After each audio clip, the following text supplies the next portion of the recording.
안녕하십니까?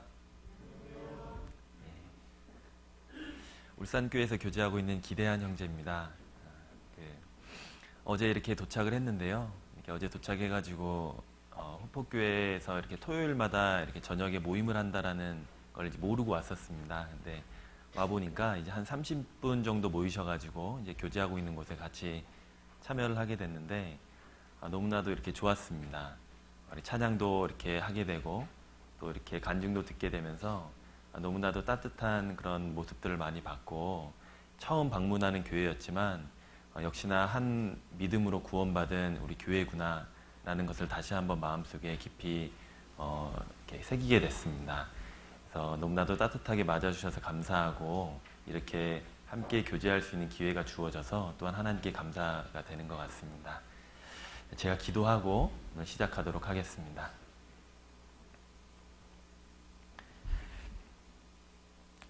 자비로우신 하나님 아버지, 우리를 구원하여 주시고 주님의 귀한 사랑과 은혜를 늘 우리의 생활 가운데 일깨워 주심을 또한 감사합니다.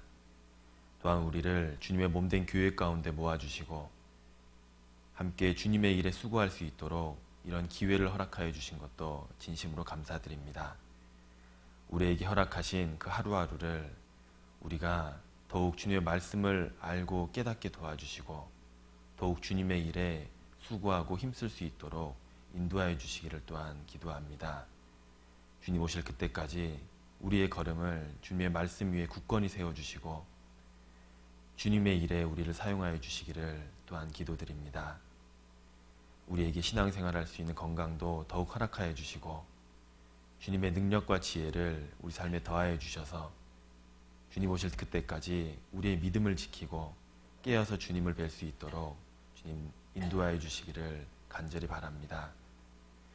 주일을 맞아 우리 모두 주님의 말씀 앞에 나와왔습니다. 이 시간 더욱 주님의 말씀을 배워 깨닫게 도와주시고 주님의 말씀에 순종할 수 있는 마음 또한 우리에게 주시기를 바랍니다. 하나님의 뜻을 알고 하나님의 뜻을 더욱 우리의 생활 가운데 적용하고 유익한 시간이 되기를 함께 기도합니다. 저희를 사랑하여 주시고 저희를 구원하여 주신 예수님의 이름으로 기도드렸습니다. 아멘. 고린도전서 7장 찾아보시겠습니다. 고린도전서 7장입니다.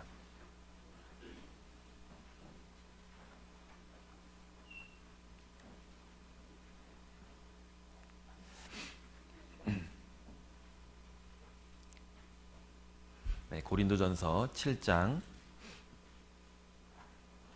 29절부터 보시겠습니다.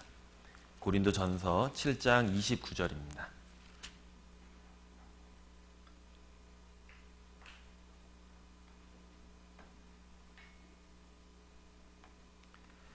고린도전서 7장 29절부터 35절까지를 29절부터 35절까지를 형제님 한 구절, 자매님 한 구절 이렇게 쭉 읽어보시겠습니다. 형제들아, 내가 이 말을 하노니 때가 단축하여진 고로 이후부터 안에 있는 자들은 없는 자 같이 하며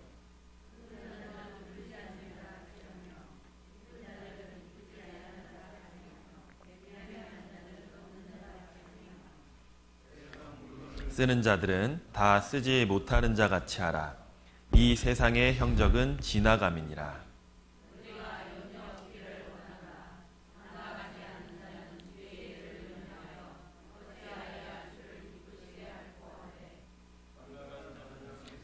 염려하여 어찌하여야 아내를 기쁘게 할꼬 하여 마음이 나누이며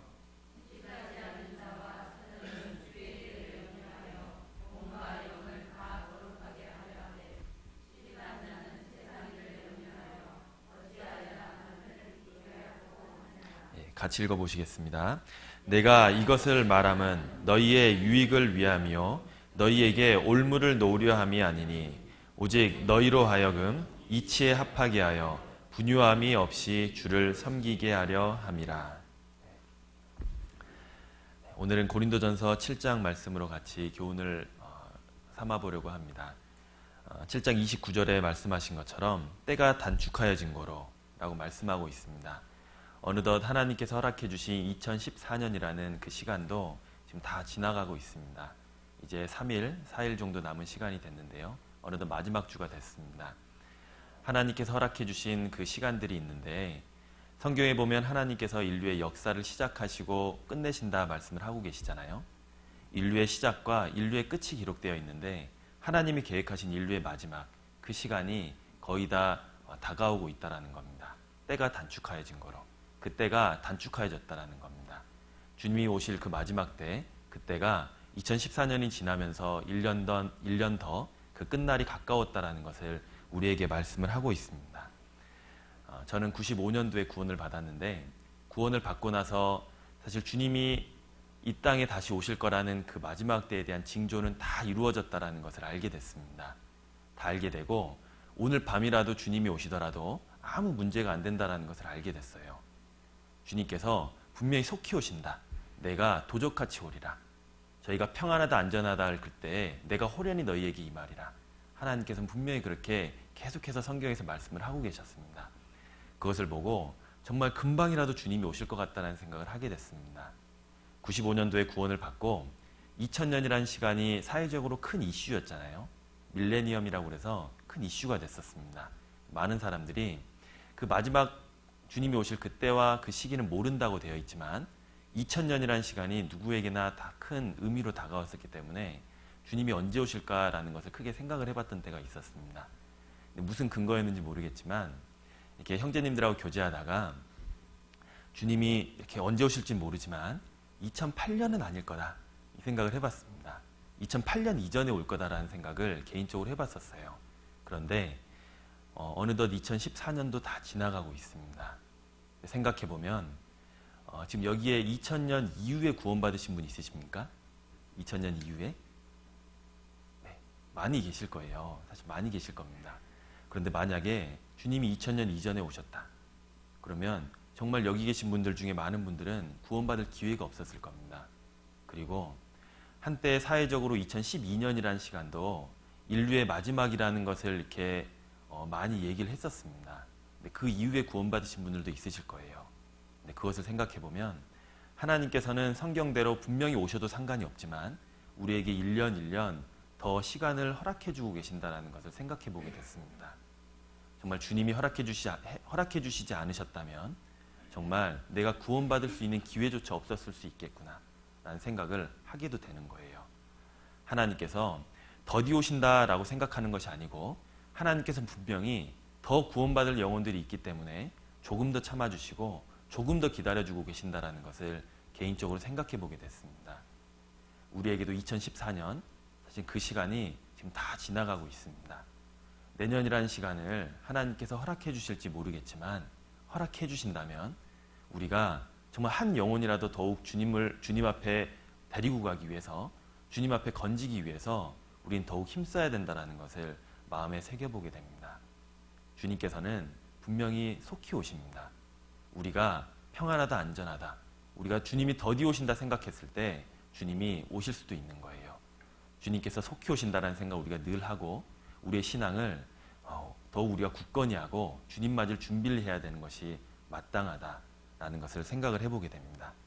때가 단축하여진 거로 분명히 주님 오실 때가 더욱 가까웠다라는 것을 우리에게 교훈을 해주고 있습니다. 따라서 우리는 이 세상에 특별히 크게 연연할 필요가 없다라는 것을 또한 우리에게 교훈을 해주고 있습니다. 31절 보시겠습니다. 31절 세상 물건을 쓰는 자들은 다 쓰지 못하는 자 같이 하라. 같이 읽어보시겠습니다. 이 세상의 형적은 지나감이니라. 네, 이 세상의 형적은 지나감이니라. 하나님께서 만드신 인류의 모든 것들, 이 지구상에 있는 모든 것들 주님 오시게 되면 다 없어지는 것들입니다. 우리가 누리고 사는 모든 것들 주님 오셨을 때는 더 이상 우리에게 필요 없는 것이라는 것을 우리는 알고 있습니다. 이 세상의 형적은 지나갑니다. 이 세상도 그 정욕도 지나가되 오직 하나님의 뜻을 행하는 이는 영원히 거하느니라. 그렇게 말씀하고 있습니다.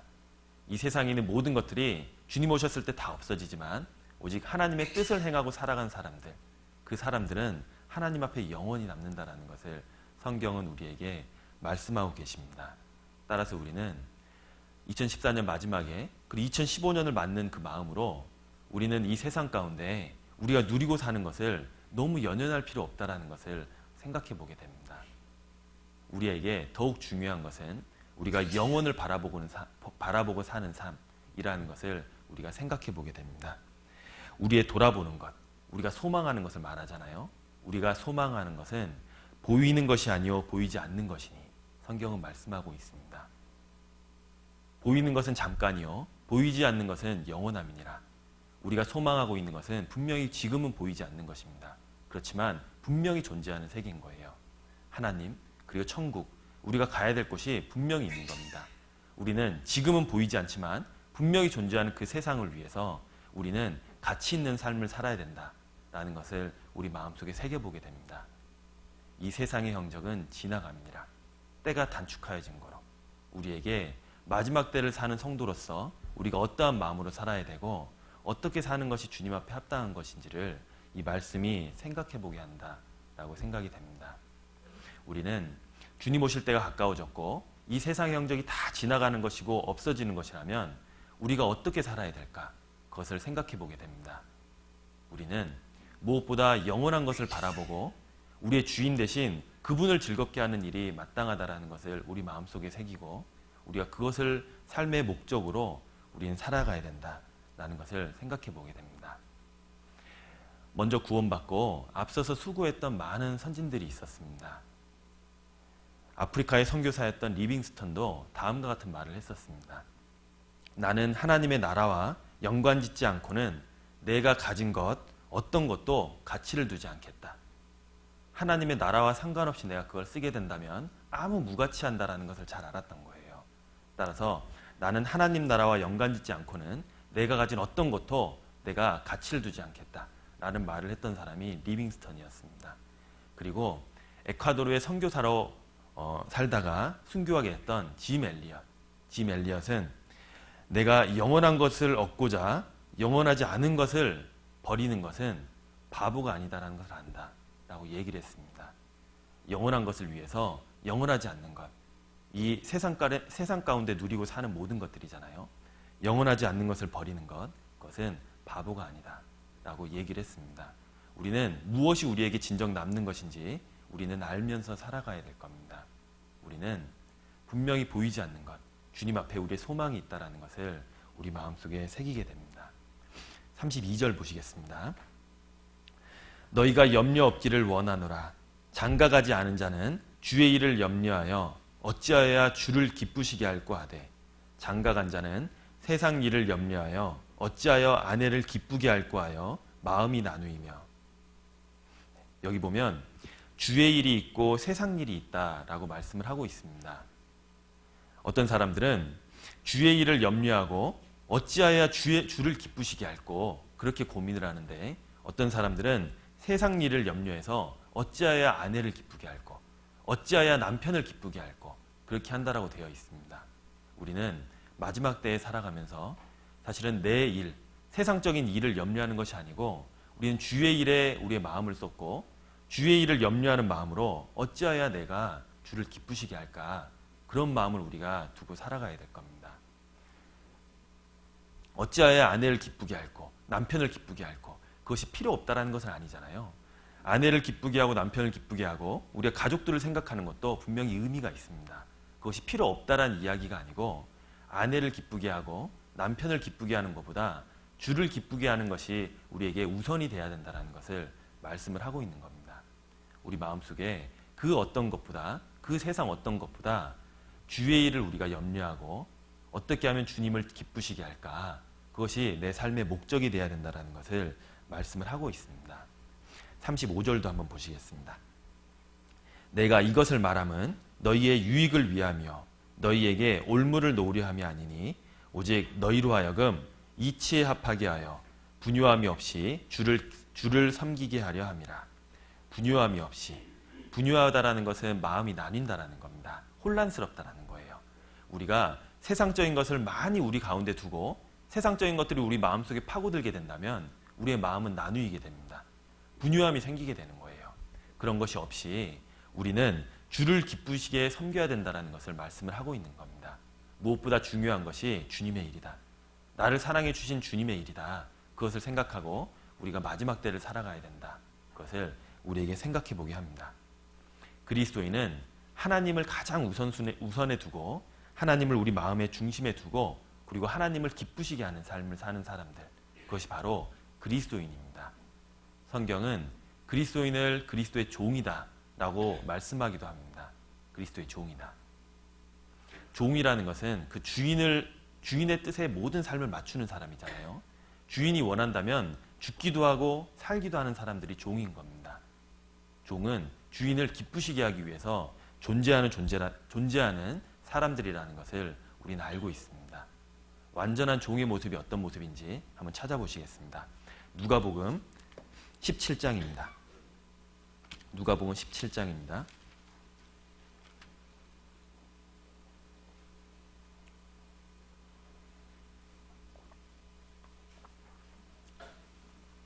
누가복음 17장 7절 보시겠습니다.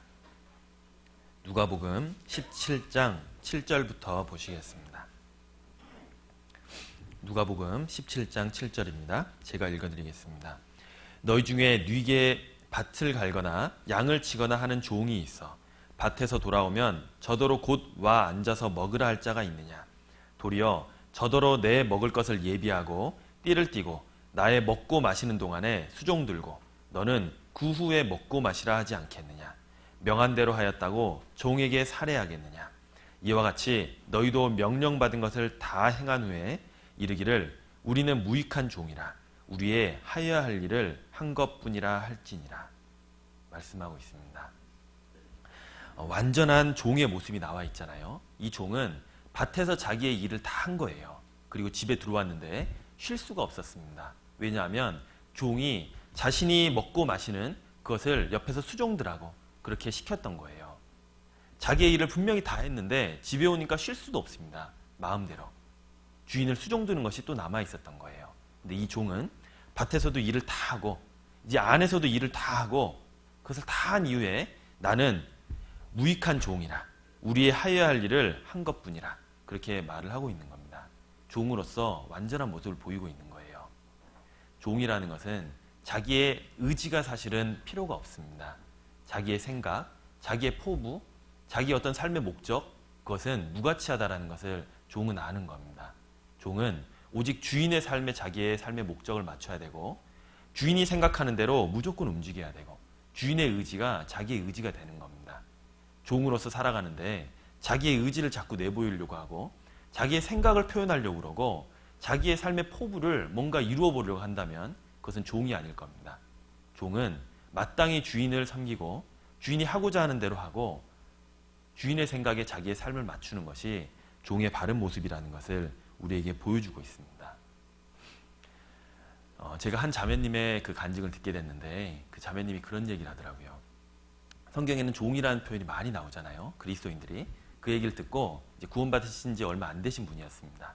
그분이 하는 얘기가 성경에 그리스도인들을 많은 말로 표현하는데 왜 종이라고까지 표현하는지 모르겠다고 사실 조금 듣기 거북하다고 하나님의 자녀라는 말도 있고 왕 같은 제사장이라는 말도 있고 하나님의 백성이라는 말도 있고 심지어는 우리를 친구라고 표현해준 표현도 있는데 왜 종이라는 표현을 굳이 쓰는지 모르겠다.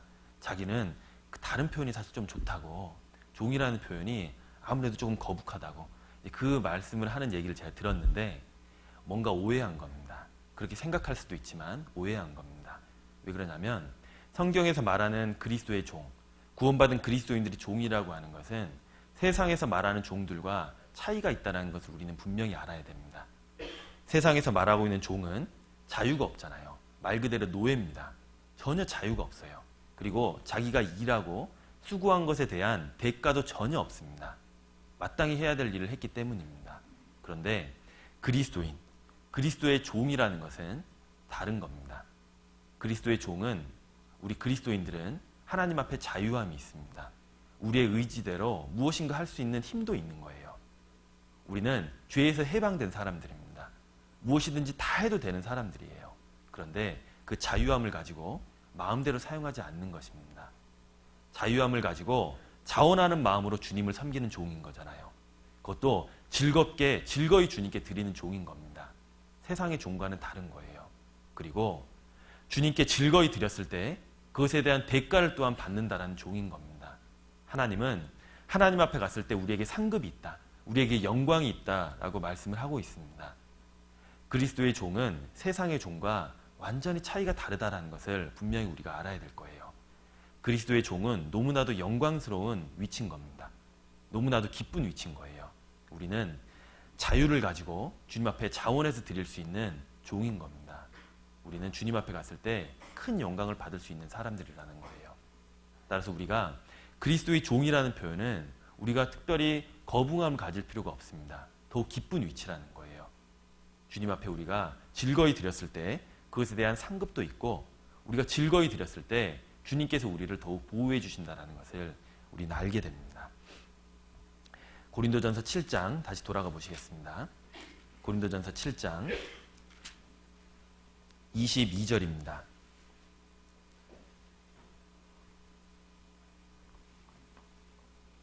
고린도전서 7장 22절 같이 한번 읽어보시겠습니다. 주 안에서 부르심을 받는 자는 종이라도 주께 속한 자유자요, 또 이와 같이 자유자로 있을 때 부르심을 받은 자는 그리스도의 종이니라. 종이라도 주께 속한 자유자요 말씀하고 있죠. 우리는 주님께 속한 자유자입니다. 그리고 동시에 우리는 그리스도의 종이다 말씀을 하고 있는 거예요. 자유자지만 스스로가 종된 사람들인 겁니다. 그 자유를 가지고 주님을 위해서 종된 사람들이 바로 그리스도인이다 말을 하고 있습니다. 이 한 구절에는 우리 그리스도인들의 신분이 어떤 것인지, 그리고 우리의 신앙이 무엇이고 또 우리의 삶의 방향이 무엇인지를 아주 잘 말씀을 해주고 있는 겁니다. 우리는 분명히 주님 앞에 그리스도의 종인 겁니다. 우리가 구원받기 전에는 우리가 죄의 종이었잖아요. 세상의 종이었습니다. 이 공중의 권세 잡은 그 마귀의 종이었습니다. 우리는 죄의 종이었는데 주님께서 예수 그리스도를 통해서 우리를 구원해 주셨잖아요. 그리고 우리는 그때 죄에서 해방되었습니다. 죄에서는 자유함을 얻게 된 거예요. 주 안에서 자유자가 됐습니다. 그렇지만 우리는 스스로가 우리를 사랑해 주시고 우리를 구원해 주신 그분께 우리의 삶을 드리고 사는 그리스도의 종이라는 겁니다. 너무나도 영광스러운 직분을 우리는 맡게 되었다라는 것을 우리가 생각해 보게 됩니다. 23절 같이 읽어보실까요? 너희는 값으로 사신 것이니 사람들의 종이 되지 말라. 너희는 값으로 사신 것이니, 우리를 핏값을 주고 사주신 분이 있다는 겁니다. 그분이 예수 그리스도인 거예요. 더 이상 우리는 사람의 종으로서 사는 것이 아닙니다. 우리는 그리스도의 종으로서 사는 거예요. 우리를 사주신 그분께 우리의 삶에 소유권이 다 간 겁니다. 우리의 영혼을 구원해 주셨을 뿐만 아니라 우리의 영과 몸을 다 주님께서 가져가 주신 거예요. 다 구원해 주신 겁니다. 우리는 몸과 영혼을 다 주님께 드리는 삶을 사는 것이 마땅합니다. 그 앞에 고린도전서 6장 19절 보시겠습니다. 6장 19절. 너희 몸은 너희가 하나님께로부터 받은 바 너희 가운데 계신 성령의 전인 줄을 알지 못하느냐. 너희는 너희의 것이 아니라 값으로 산 것이 되었으니 그런즉 너희 몸으로 하나님께 영광을 돌리라 말씀하고 있습니다. 너희는 너희의 것이 아니라 값으로 산 것이 되었으니, 이제는 우리를 사주신 그분을 위해서, 그분의 영광을 위해서 사는 것이 우리 그리스도인들의 마땅한 삶이다라는 것을 우리에게 말씀을 해주고 있습니다. 더 이상 우리가 죄에 빠져서 허덕이고 우리가 세상의 종이 되어서는 안 된다라고 말씀을 하고 있는 거예요. 우리는 이제는 우리의 주인 되신 그분께 자원하는 마음으로 우리의 몸을 드리고 우리의 삶을 드리고 그분을 어떻게 하면 기쁘시게 할까, 그것을 생각하면서 우리는 살아가야 됩니다. 로마서 6장 찾아보시겠습니다. 로마서 6장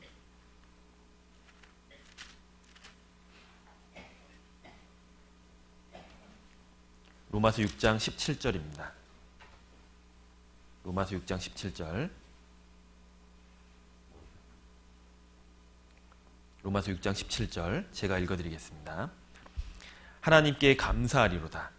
너희가 본래 죄의 종이더니 너희에게 전하여 준 바 교훈의 본을 마음으로 순종하여 죄에게서 해방되어 의에게 종이 되었느니라. 우리가 본래 죄의 종이었더니 말씀하고 있잖아요. 그렇지만 우리가 하나님께서 우리를 사랑해 주시고 예수님을 보내주셨다는 것을 알고 그분이 우리의 피값, 우리의 죄값을 다 씻어주셨다라는 것을 우리가 깨닫고 우리가 이제는 의에게 종이 되었다. 그렇게 말씀하고 있습니다. 따라서 우리는 다음과 같이 사는 것이 마땅하다라고 말씀하고 있습니다. 19절입니다. 너희 육신이 연약함으로 내가 사람의 예대로 말하노니 전에 너희가 너희 지체를 부정과 불법에 들여 불법에 이른 것 같이 한번 읽어보시겠습니다. 이제는 너희 지체를 의에게 종으로 들여 거룩함에 이르라. 이제는 의에게 종으로 들여 우리의 몸을 다 주님께 드려야 된다는 겁니다. 그리고 거룩함에 이르라. 그렇게 사는 것이 맞다라고 말씀을 하고 있는 겁니다. 우리는 이젠 죄의 종이었던 사람들이 의의 종으로 바뀌었고 그리스도의 종으로 바뀌었고 이제는 그분을 기쁘시게 하는 삶으로 살아가야 된다. 그분을 닮는 삶을 살아야 된다는 것을 우리는 분명히 알아야 될 겁니다. 우리가 부족하고 연약하지만 주님을 의지하는 가운데 하나하나 바뀌어 나가는 거예요. 그분을 닮아가는 것. 그것이 우리 삶의 목적이 된 겁니다. 우리는 분명히 주님 앞에서 자유함을 얻었지만 스스로가 종으로서 자처한 사람들, 그것이라는 것을 우리는 알아야 됩니다. 성경에는 그러한 사람들이 나옵니다. 보시겠습니다. 출애굽기 21장입니다. 출애굽기 21장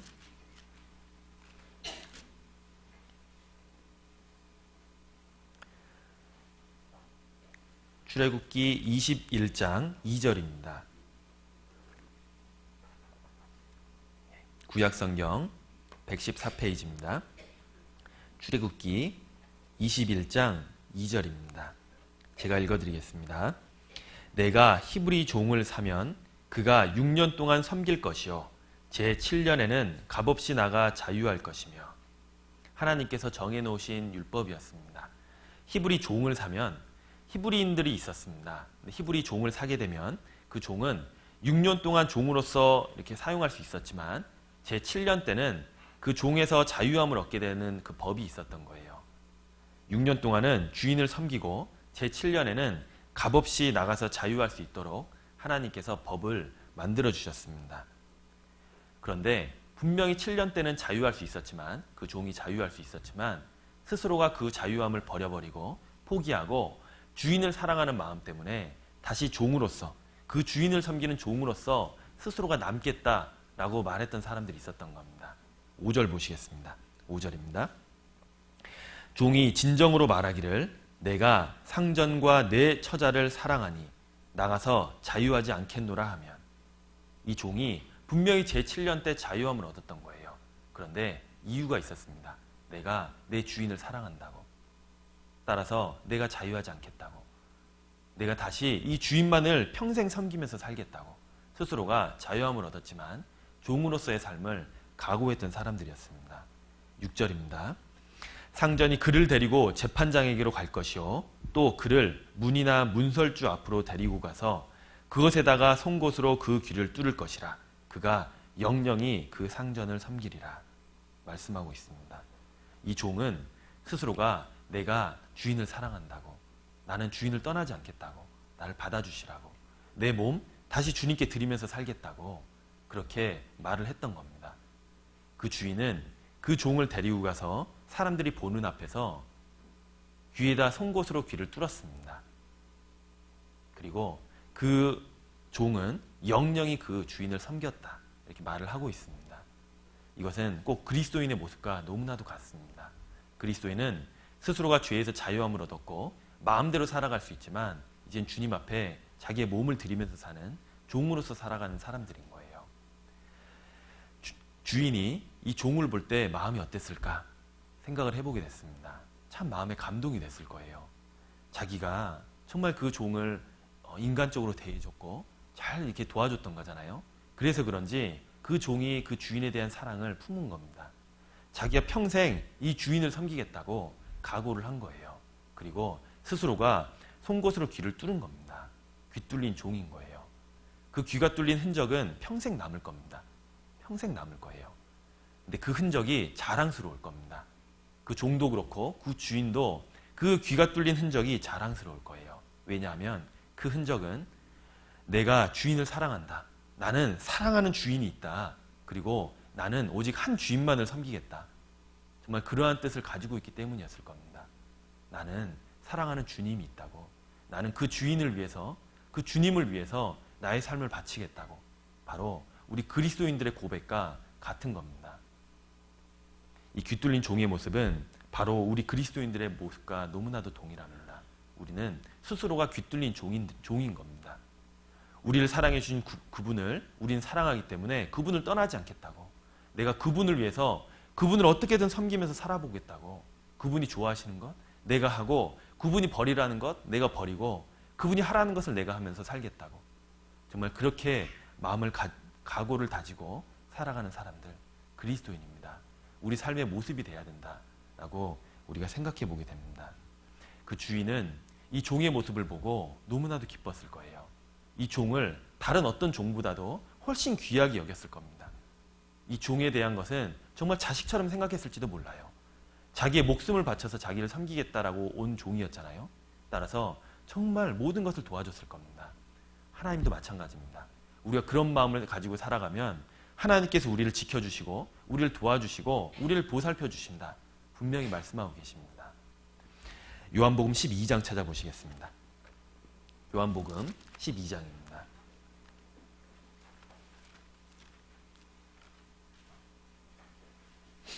요한복음 12장 26절입니다.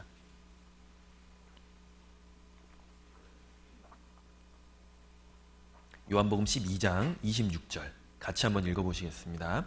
사람이 나를 섬기려면 나를 따르라. 나 있는 곳에 나를 섬기는 자도 거기 있으리니 사람이 나를 섬기면 내 아버지께서 저를 귀히 여기시리라. 사람이 나를 섬기면 내 아버지께서 저를 귀히 여기시리라. 분명히 약속해 주셨잖아요. 우리가 나를 사랑해 주신 그 예수님, 그분께 우리의 삶을 다 드리고 산다 하더라도 우린 손해볼 것이 없는 거예요. 이 천지를 창조하신 하나님이 우리를 귀하게 여겨주신다는 겁니다. 우리에게 필요한 것, 나보다도 더 잘하시는 분이 하나님이시잖아요.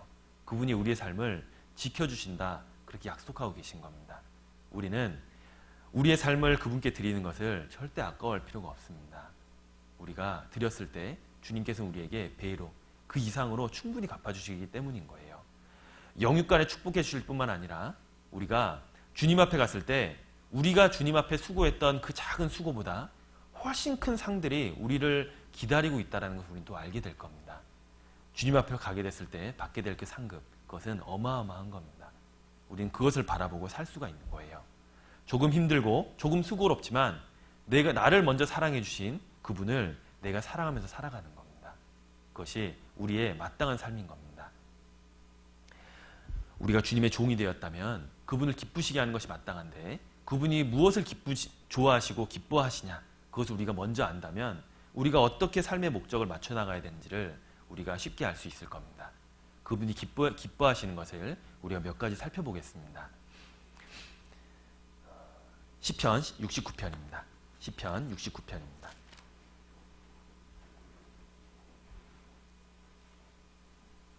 시편 69편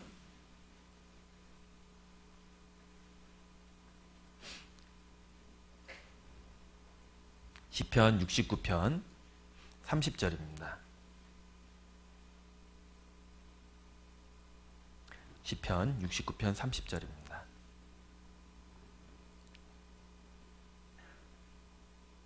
시편 69편 30절 제가 읽어드리겠습니다.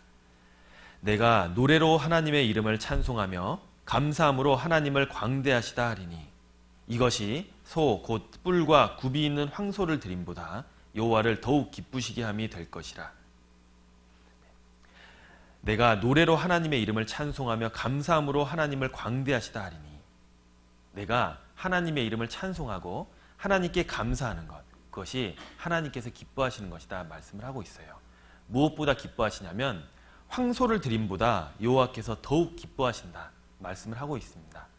황소라는 것, 내가 누군가를 너무나도 소중히 여기고 감사한 마음이 있어서 그분께 황소 한 마리를 만약에 가져다 드렸다고 해봅시다. 그럼 너무나도 큰 거잖아요. 그 받는 사람도 너무나도 기쁠 거예요. 와, 이 사람이 나를 정말 사랑하는구나, 나를 정말 귀하게 여기고 존중하는구나, 그것을 느낄 겁니다. 우리가 한 사람한테 황소를 드리는 것도 그렇게 귀한데 그거보다 더 귀한 것이 있다라고 말을 하고 있는 거예요. 하나님 앞에. 그것은 황소를 드리는 것보다 더 기쁜 것은 하나님께 감사하는 마음이다 라고 말을 하고 있습니다. 사실 황소는 이 세상적인 거잖아요. 세상에선 클지 모르지만 하나님 보시기에는 아무것도 아닌 겁니다. 이 세상에 있는 모든 것 다 하나님의 것입니다. 하나님이 원하시기만 한다면 모든 것을 다 취하실 거예요. 하나님은 우리 어떤 물질, 어떠한 다른 어떠한 세상적인 것들, 그것을 받기를 먼저 원하는 것이 아닌 겁니다. 하나님께서 먼저 원하시는 것은 내가 하나님을 사랑하고 하나님께 감사하는 마음으로 살아가는 것, 그것을 하나님께서 먼저 원하신다는 거예요. 그것이 무엇보다도 최우선이라는 겁니다. 골로새서 3장 찾아보시겠습니다. 골로새서 3장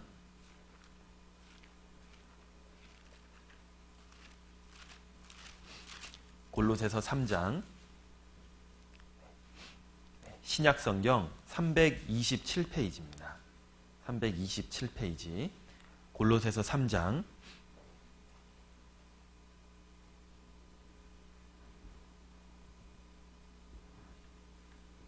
3장 15절입니다. 3장 15절 같이 한번 읽어보시겠습니다. 그리스도의 평강이 너희 마음을 주장하게 하라. 평강을 위하여 너희가 한 몸으로 부르심을 받았나니 또한 너희는 감사하는 자가 되라. 또한 너희는 감사하는 자가 되라. 그렇게 말씀을 하고 있습니다. 우리가 하나님 앞에 감사하면서 살아가는 것, 우리 마음에 평강이 있는 겁니다. 우리를 구원해 주신 그분 너무나도 감사하다. 내가 그분을 위해서 사는 것이 맞다. 내가 그분을 사랑한다. 그렇게 마음을 먹고 내가 먼저 주님을 섬기는 것이 무엇보다 우선이라는 겁니다. 주님은 우리의 그 마음, 정말 주님을 사랑하고 주님을 위해서 어떻게 하면 주님을 기쁘시게 할고 하는 마음으로 우리가 살아가는 그 삶의 모습, 그것을 무엇보다도 기뻐하신다라고 말씀을 하고 있는 겁니다. 디모데전서에 보면 지족하는 마음이 있으면 경건이 큰 이익이 되느니라, 그렇게 말씀을 하고 있습니다. 우리에게 지족하는 마음, 그것이 무엇일까? 바로 주님만으로 만족하는 마음일 겁니다. 나를 구원해 주신 그분, 내가 그분의 백성이고 내가 그분의 자녀고 그분이 나를 구원해 주신 그 자체만으로 내가 충분히 만족한다고. 다른 건 다 중요한 게 아니고 그분이 나의 하나님이 된 것, 그것만으로 내가 너무나 감사하고 그분만을 위해서 살겠다고. 그런 마음을 가진 것이 지족하는 마음일 거예요. 그런 마음이 있으면 경건이 큰 이익이 되느니라. 내가 살아가는 모든 신앙생활, 내가 하는 모든 삶의 모습, 그것이 큰 이익이 될 겁니다. 지족하는 마음, 주님을 사랑하고 주님께 감사하는 마음, 그것이 가장 주님께서 기뻐하시는 마음이라는 것을 우리는 먼저 알아야 될 겁니다. 에베소서 5장입니다. 에베소서 5장 앞에 에베소서 5장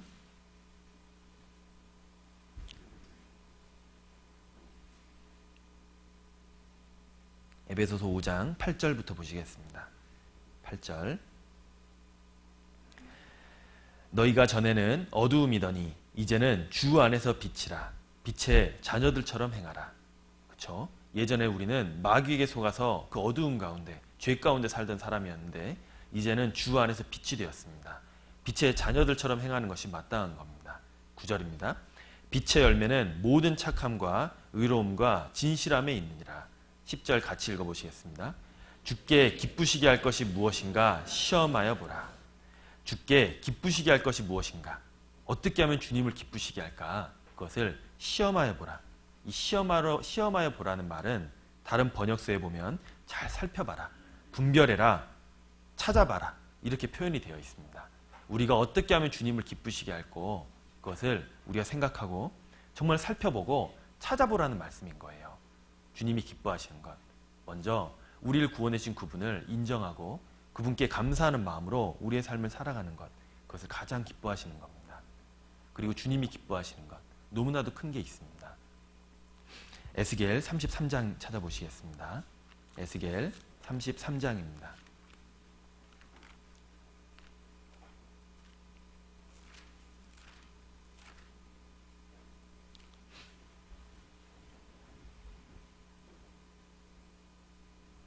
에스겔 33장 11절입니다. 에스겔 33장 11절.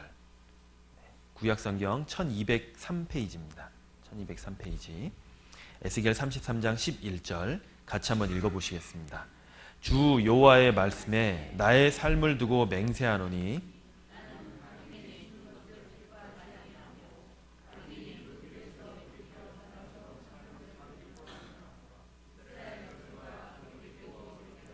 너희 악한 길에서 떠나라. 어찌 죽고자 하느냐 하셨다 하라.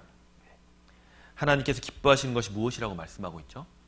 악인이 그 길에서 돌이켜 떠나서 사는 것, 그것을 주님께서 기뻐하신다 말씀하고 있습니다. 한 영혼, 지옥 갈 수밖에 없던 그 영혼이 주님 앞에 건짐을 받고 주님의 사랑을 깨닫게 되는 것, 주님께 돌아오는 것, 그것을 주님께서 기뻐하신다 말씀하고 있습니다. 주님께서는 돌이키고 돌이키라 그렇게 말씀하고 있잖아요. 정말 한 영혼이 이뤄지는 것을 하나님은 너무나도 슬퍼하시는 거예요. 하나님의 간절한 마음은 돌이키고 돌이키라 이렇게 말씀하신 것처럼 나타나는 겁니다. 악인이더라도 마땅히 죽을 자더라도 하나님께서는 그 죽는 자의 죽는 것을 기뻐하지 않는다 그렇게 말씀을 하고 있는 거예요. 하나님은 하나님의 영혼을 닮은 그 사람이 정말 구원받고 주님 앞에 같이 가기를 원하시는 겁니다. 모든 사람이 구원을 받으며 진리를 아는 데 이르기를 원하시느니라 그렇게 말씀하신 것처럼 하나님은 단 한 영혼이라도 이뤄지는 것을 절대 원하시는 분이 아닌 거예요. 따라서 한 영혼이 하나님께로 돌이키고 구원받게 됐을 때 너무나도 기뻐하신다는 겁니다. 죄인 하나가 회개하면 하늘에서는 회개할 것 없는 의인 99을 인하여 기뻐하는 것보다 더하리라 말씀하셨잖아요. 죄인 하나가 회개하는 것, 이미 구원받고 막 이렇게 많은 사람들이 구원받고 하나님 앞에 있지만 죄인 하나, 이뤄진 영혼 하나가 다시 주님께로 돌아오는 것을 하나님께서는 너무나도 기뻐하신다 그렇게 말씀을 하고 있는 겁니다. 우리는 우리 자신이 먼저 주님 앞에 그렇게 됐다는 것을 감사하고 그리고 우리가 다른 사람을 주님께 그렇게 인도해야 된다는 것을 우리 마음속에 새겨야 될 겁니다. 2015년을 허락한다면 내가 무엇보다도 하나님 앞에 그 전도에 대해서 힘써봐야겠다. 나를 구원해 주신 그분, 다른 영혼들도 구원받기를 원하시는 그분을 위해서 그분이 가장 기뻐하시는 것이 영혼이 구원받는 거라면 내가 그분을 위해서 한번 살아봐야겠다. 한 영혼이라도 주님께 인도해야겠다. 정말 그런 마음으로 우리가 한 해를 시작해야 될 겁니다. 하나님께서 우리에게 그러한 일을 부탁하셨다 말씀을 하고 있잖아요. 데살로니가 전서 2장입니다. 데살로니가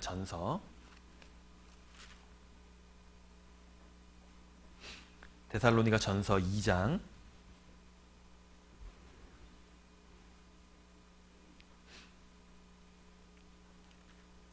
데살로니가 전서 2장 4절부터 보시겠습니다.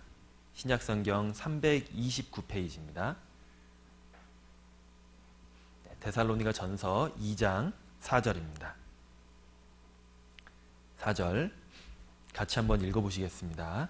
오직 하나님의 옳게 여기심을 입어 복음 전할 부탁을 받았으니 우리가 이와 같이 말함은 사람을 기쁘게 하려 함이 아니요 오직 우리 마음을 감찰하시는 하나님을 기쁘시게 하려 함이라. 우리에게 복음 전할 부탁을 하셨다. 그렇게 말씀을 하고 있습니다. 하나님께서 우리에게 2015년을 만약에 허락하신다면 우리에게 1년 더 정말 주님 앞에 복음 전하고 주님께 와라. 정말 그런 의미일 겁니다. 다른 거 없을 거예요. 우리 삶의 목적인 겁니다. 복음 전할 부탁을 받았으니 우리는 하나님을 기쁘시게 해야 된다. 이렇게 말씀을 하고 있습니다. 우리가 하나님을 위해서 가장 할 수 있는 가장 큰 것 바로 전도라는 거예요. 전도. 그리고 그 일을 위해서 우리가 개인적으로 전도할 뿐만 아니라 함께 수고하는 겁니다. 함께 희생하는 거예요. 시간이 되든 물질이 됐든 우리의 몸이 됐든 우리가 함께 수고함으로써 복음을 전하는 겁니다. 그것이 교회의 모습인 거예요. 우리는 많은 집회가 우리에게 있잖아요. 많은 전도 집회의 기회가 있습니다. 그때 늘상 오는 전도 집회라는 것이 아니고 한 영혼이라도 내가 여기 앉혀봐야겠다. 하루라도 좋다. 정말 주님의 말씀을 접하게라도 해봐야겠다. 그런 마음으로 정말 사람들을 인도해야 될 겁니다. 그분들이 어디서 마음이 바뀔지 모르잖아요. 하루라도 오더라도 정말 그 마음에 하나님을 새길 수가 있을 겁니다. 우리는 정말 하루라도 좋다고 정말 말씀 한번 들어보자고 정말 간절히 그런 마음을 가지고 평생 동안에 계속 마음을 사두고 기회가 될 때 딱 말하는 겁니다. 우리는 주님 앞에 복음 전한 부탁을 받은 사람들입니다. 그 전도라는 것, 한 영혼이 구원받는다라는 것, 주님께서 무엇보다 가장 기뻐하신다는 걸 알아야 될 거예요. 그리고 제가 알기로도 후폭교회는 그 해외 선교에도 많이 지원하고 계신다는 것을 알고 있습니다. 미얀마 지금 지원하고 계시잖아요. 저희 울산도 미얀마를 지원하고 있는데, 또 이렇게 어제 제가 알게 됐는데 후폭교회를 통해서 이렇게 해외로 그 선교를 가신 전도인 분들이 꽤 된다는 것을 또한 알게 됐습니다. 그리고 지금 담임 목사님이신 목사님도 에콰도르를 가시는 것처럼 우리가 해외 선교를 위해서도 함께 수고하는 것이 마땅한 겁니다. 우리가 직접 갈 수는 없다 하더라도, 우리가 물질을 보낼 수 없다 하더라도 우리가 할 수 있는 게 있잖아요. 기도가 있습니다. 우리는 끊임없이 주님 앞에 그 기도를 멈추면 안 될 거예요. 그리고 우리가 기회가 되고 힘이 될 때마다 우리가 물질이 됐든 나의 발걸음이 됐든 꼭 가봐야 될 겁니다. 주님께서는 정말 더욱 채워주실 거예요. 이전에도 성경에 보면 바울 사도가 복음을 전할 때 끝까지 바울 사도를 도왔던 교회가 있습니다. 빌립보 교회입니다. 빌립보 교회는 풍성한 중에 주님께 드린 게 아니었던 거예요. 바울을 도왔던 것이 아니었습니다. 그런데 그 교회는 주님께 바울 사도가 복음을 전할 때 그 선교 여행 때마다 계속해서 물질을 보내줬던 거예요. 바울은 그것을 감사했었습니다. 그것을 감사했었어요. 그리고 그것은 향기로운 제물이라고, 주님이 받으시기에 합당한 것이라고 그렇게 말씀을 하셨었어요. 우리도 주님 앞에 드리고 우리가 복음 전하는데 정말 함께 수고하고 희생하는 것들, 주님 앞에 정말 크게 남는 것들입니다. 더욱 기도로서 함께하고, 특히나 계속 교제하던 분들이 나가 계시잖아요. 또 나가시게 됐잖아요. 우리가 서로 더욱 기도해야 될 겁니다. 관심을 가져주고 기도하고, 정말 그것이 복음 전하는데 우리가 함께 수고하는 것이다 라는 것을 우리가 생각해 보게 됩니다. 우리가 주님을 기쁘시게 할 수 있는 것, 복음 전하는 것, 그것이라는 것을 분명히 알아야 됩니다. 마태복음 25장 찾아보시겠습니다. 마태복음 25장입니다.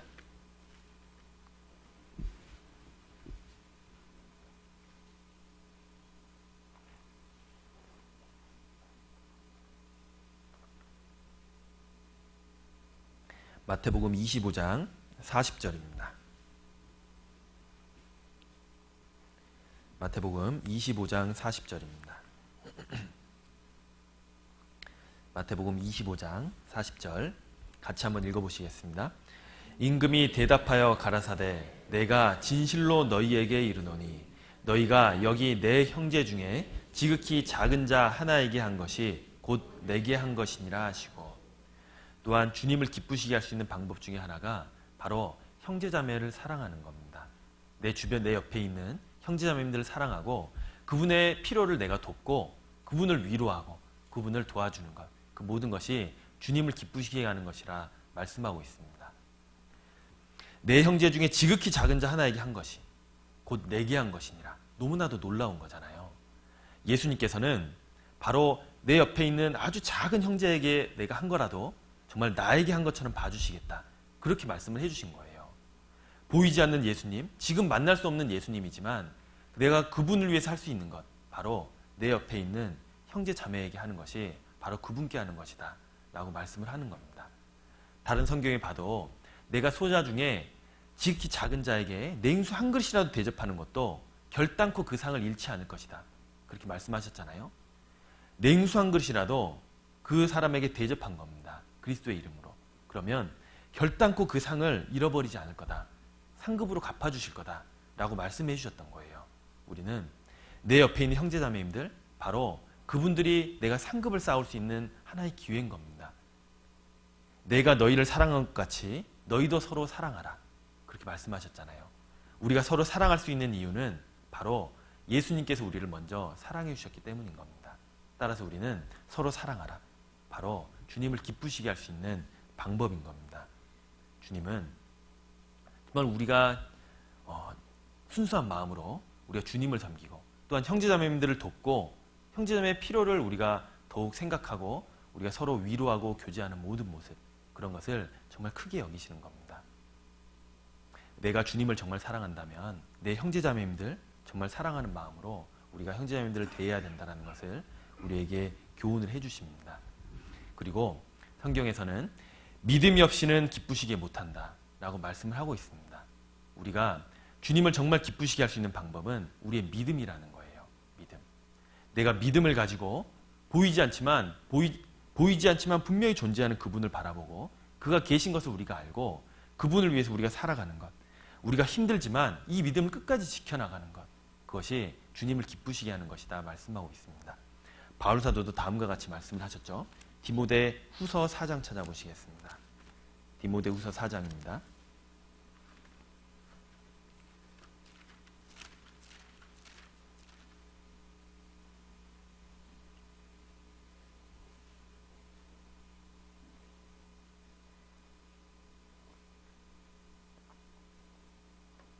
디모데후서 4장 7절입니다.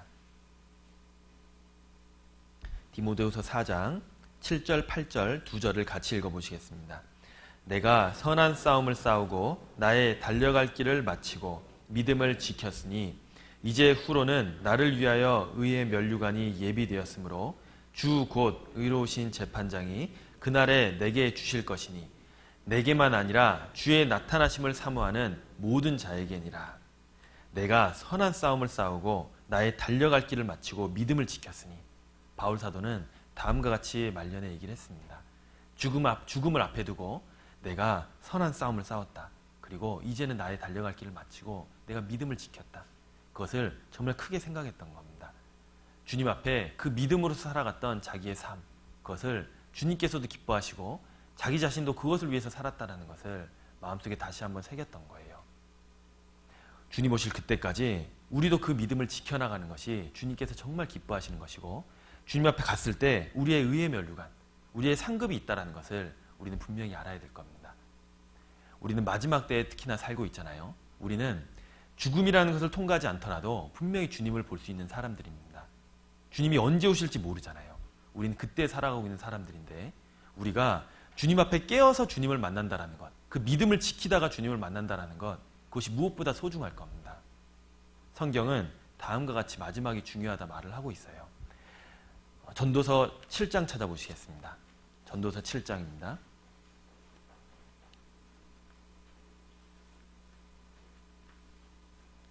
전도서 7장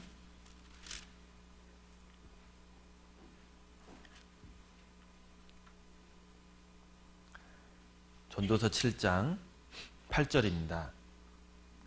전도서 7장 8절입니다. 전도서 7장 8절입니다. 8절 같이 읽어보시겠습니다. 일의 끝이 시작보다 낫고 참는 마음이 교만한 마음보다 나으니. 일의 끝이 시작보다 낫다. 바로 어떤 일의 시작도 너무나도 중요하지만 시작이 반이라고 그러잖아요. 그렇지만 그 시작보다도 더욱 중요한 것은 그 일의 끝이라는 겁니다. 마무리라는 거예요. 우리가 구원받고 신앙생활을 시작한 것 중요합니다. 그런데 우리가 주님 보시기에 어떻게 이 신앙생활을 마무리 짓는지, 그것은 더욱 중요하다는 것을 말씀을 하고 있는 거예요. 성경에 보면 일의 시작이 좋았던 사람들이 있지만 일의 마지막이 안 좋아졌던 사람들이 있습니다. 그것도 우리에게 교훈이 됩니다. 이스라엘의 첫 번째 왕이었던 사울왕은 너무나도 겸손한 모습으로 그 왕이 되었습니다.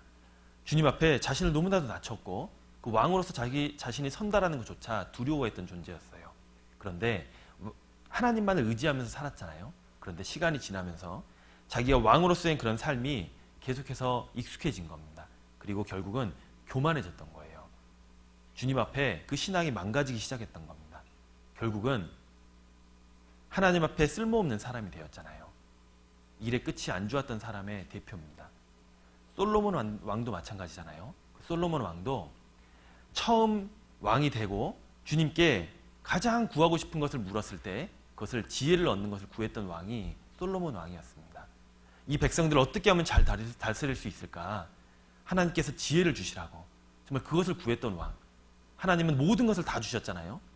지혜를 주셨을 뿐만 아니라 그랬던 왕이 말년에는 하나님의 말씀을 결국 불순종하게 되고 결국 우상을 섬기는 그런 누를 범했던 그런 왕이었습니다. 결국 그 솔로몬 왕은 우리에게 많은 교훈을 주기도 하지만 믿음장에는 그 이름이 빠져있는 왕인 겁니다. 솔로몬 왕도 사실은 끝이 안 좋았던 사람이었던 거예요. 그리고 바울 사도의 동역자였던 데마가 있었습니다. 그렇죠? 바울 사도가 선교여행을 쫙 다니는 동안에 계속해서 바울 사도를 도왔던 동역자였던 거예요. 너무나도 놀라운 기적과 같은 복음 전하는 일들을 봤을 겁니다. 정말 신기하게 주님께서 이 복음이 전해지게 인도해 주신다는 것을 직접적으로 경험했을 거예요. 바울 사도 옆에서. 그런데 그 데마가 어땠습니까? 세상을 사랑하는 마음 때문에 데살로니가로 갔다. 바울을 버리고 자기의 고향으로 돌아가 버렸습니다. 더 이상 그 이후에 데마에 대한 기록은 성경에 없는 거예요. 성경에는 시작이 좋고 중간도 좋았지만 마무리가 좋지 않았기 때문에 우리에게 부끄러운 교훈의 사람으로 나오는 사람들이 그렇게 있는 거예요. 우리도 주님 앞에 그런 사람이 되지 않아야 될 겁니다. 우리가 구원받고 지금 우리의 신앙을 지키고 있지만 더욱 중요한 것은 주님을 위해서 우리가 마무리를 어떻게 짓는가. 주님이 봤을 때 내가 어떤 모습으로 주님을 만나게 되는가, 그것이 더욱 중요할 겁니다. 일의 끝이 시작보다 낫습니다. 우리가 지금까지 잘못했어도 상관이 없습니다. 이 과거의 모습, 주님 앞엔 다 잊혀진 거잖아요. 우리가 앞으로 어떻게 사느냐가 더욱 중요한 거예요. 나의 부족했던 부분들, 나의 너무나도 죄 가운데 빠져 있었던 부분들 혹 있다 하더라도 다 지나간 겁니다. 주님은 그것을 기억하지 않는다는 거잖아요. 우리는 주님 앞에 현재를 어떻게 사냐, 이 현재를 어떻게 사냐로 미래가 결정되기 때문에 지금 나의 신앙이, 나의 현재의 신앙이 어때야 되는지를 우리가 계속해서 생각하면서 살아야 될 겁니다. 10절 보시겠습니다. 10절. 전도서 7장 10절입니다. 옛날이 오늘보다 나은 것이 어찌미냐 하지 말라.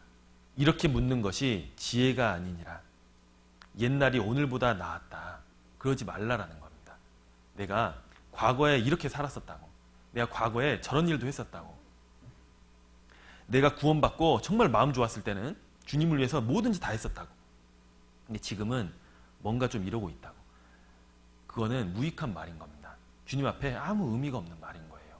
내 과거의 모습, 좋았든 나빴든 아무 무의미합니다. 그리스도인들은 어제의 간증으로 오늘을 살지 말라라는 말이 있습니다.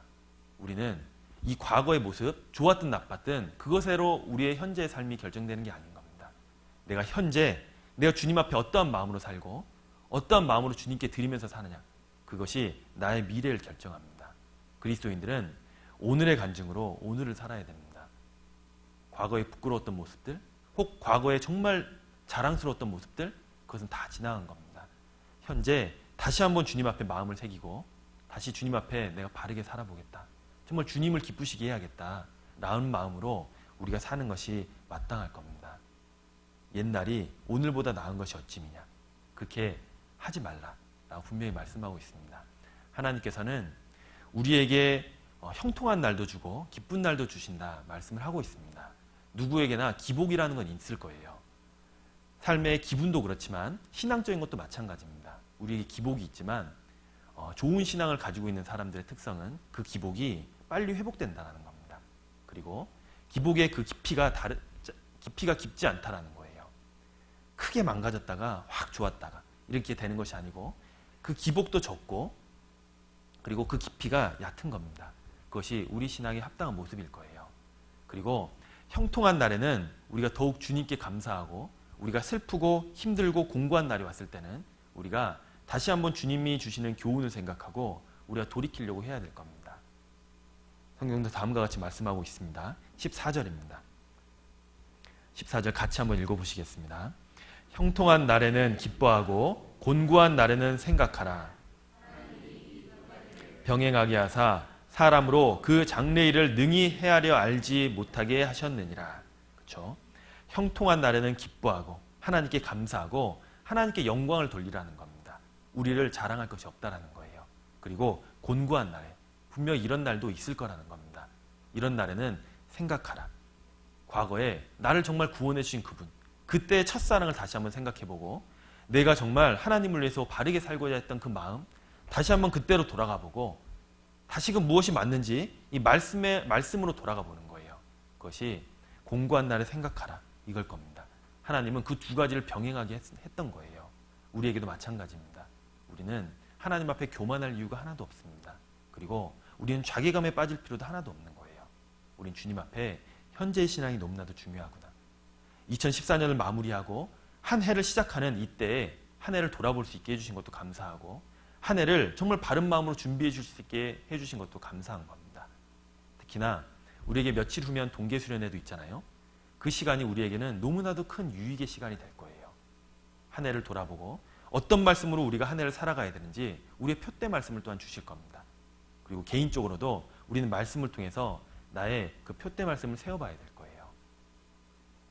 우리는 이렇게 주님께서 우리에게 돌아볼 수 있는 기회를 주시고 다시 한번 힘을 내서 살아갈 수 있게 이렇게 기회를 주신 것을 참 감사해야 될 겁니다.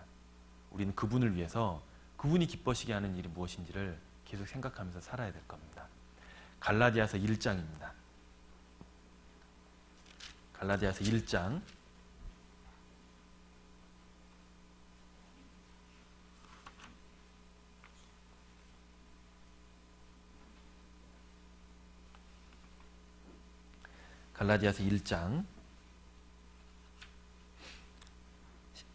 10절입니다.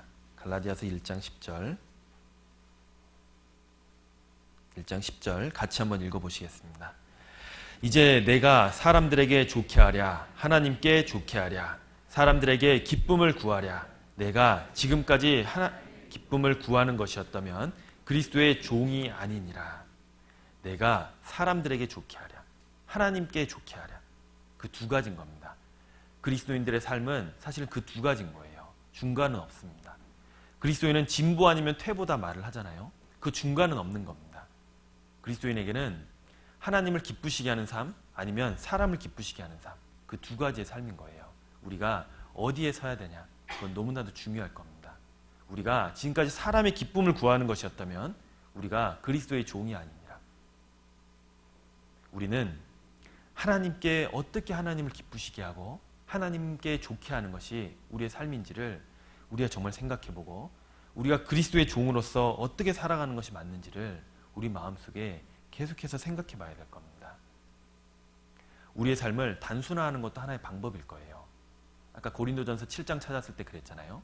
장가간 자, 시집간 자, 그 사람들은 그 세상 염려 때문에 자기의 남편을, 자기 아내를 어떻게 하면 기쁘게 할까, 그것을 고민한다고 했습니다.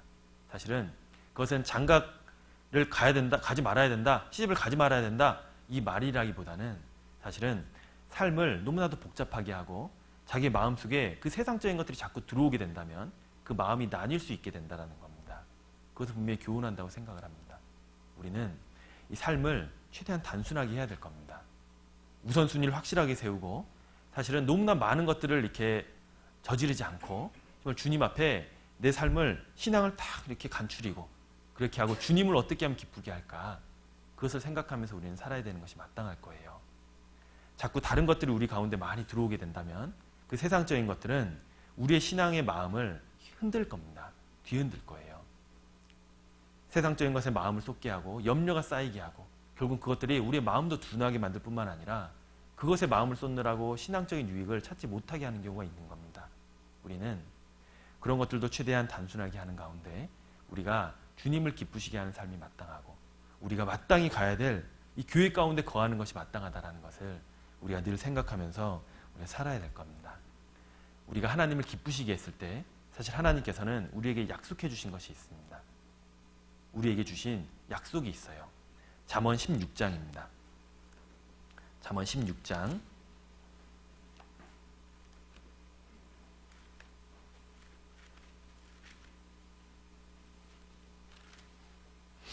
잠언 16장 7절입니다.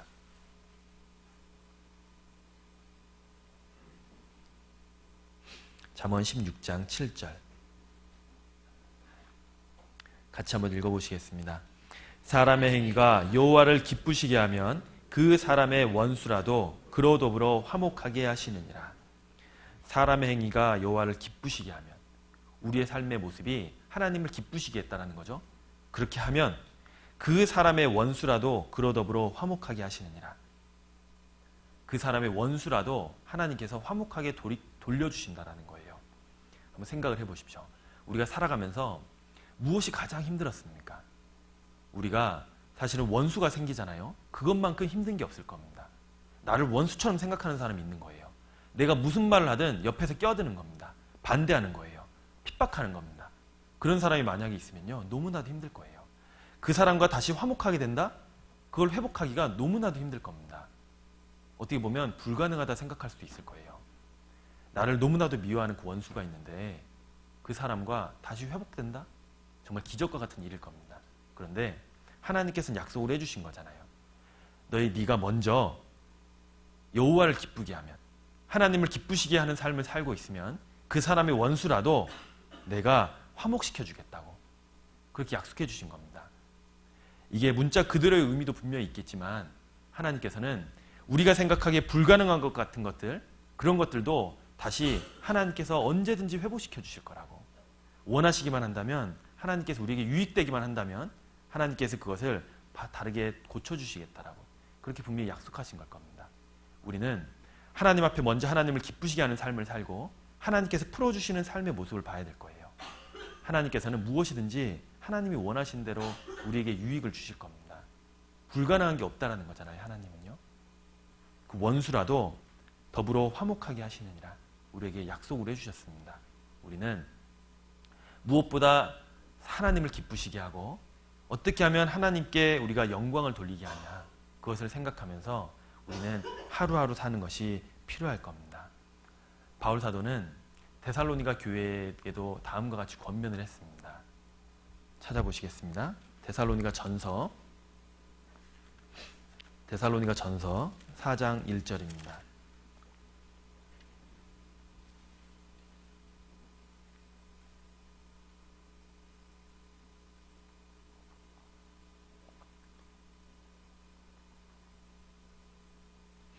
데살로니가 전서 4장 1절입니다. 제가 읽어드리겠습니다. 종말로 형제들아. 이 종말로라는 것은 마지막으로라는 뜻입니다. 데살로니가 전서 4장 1절입니다.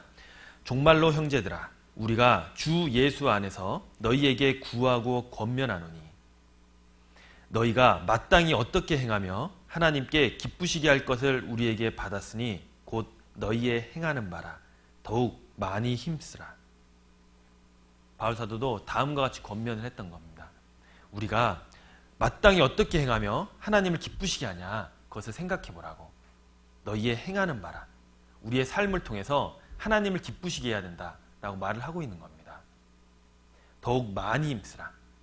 수고하고 힘쓰라는 거잖아요. 그것이 마땅하다 말을 하고 있습니다. 너희 몸을 하나님이 기뻐하시는 거룩한 산 제사로 드리라. 이것이 너희에 드릴 영적 예배니라. 로마서에도 그렇게 말씀하고 있습니다. 우리의 몸을 하나님을 위해서 드리고 그것이 우리가 하나님께 드리는 산 제사라고 그것을 말씀을 하고 있는 거예요. 우리는 우리의 몸으로 어떻게 하면 주님을 기쁘시게 할 수 있는지, 무엇보다도 하나님의 관계가 최우선이라는 것을 생각하고 우리는 그 하나님과 나 사이의 그 신앙, 하나님을 기쁘시게 하는 나의 그리스도의 종으로서의 삶, 그것을 늘 우리는 생각하면서 살아야 될 겁니다. 악인의 삭은 허무하되 의를 뿌린 자의 상은 확실하니라. 잠언은 말씀하고 있습니다. 악인의 삭, 그것은 허무하다, 무가치하다. 그렇지만 의를 뿌린 자의 상, 그것은 확실하다, 분명히 있다라는 것을 우리에게 말씀을 하고 있습니다. 우리가 주님께서 허락해 주신 시간들 하루하루 정말 주님께서 주셨다면 그 하루하루가 주님께 기억될 수 있게 우리는 살아가야 될 겁니다. 그 하루를 정말 허무하게 세상적인 것들로만 채워서 산다면 주님 앞에 너무나도 허무할 거예요. 그것이 아니고 정말 주님 앞에 그 상급을 쌓는 삶으로 우리가 살았으면 좋겠습니다. 성경에는 가장 중요한 것이 한 사람의 구원이잖아요. 한 사람의 구원. 성경에는 구원이 가장 중요한 내용이지만 그 다음으로 중요한 내용이 무엇인가를 잘 생각을 해보면 상급이라고도 말할 수 있을 겁니다. 상급.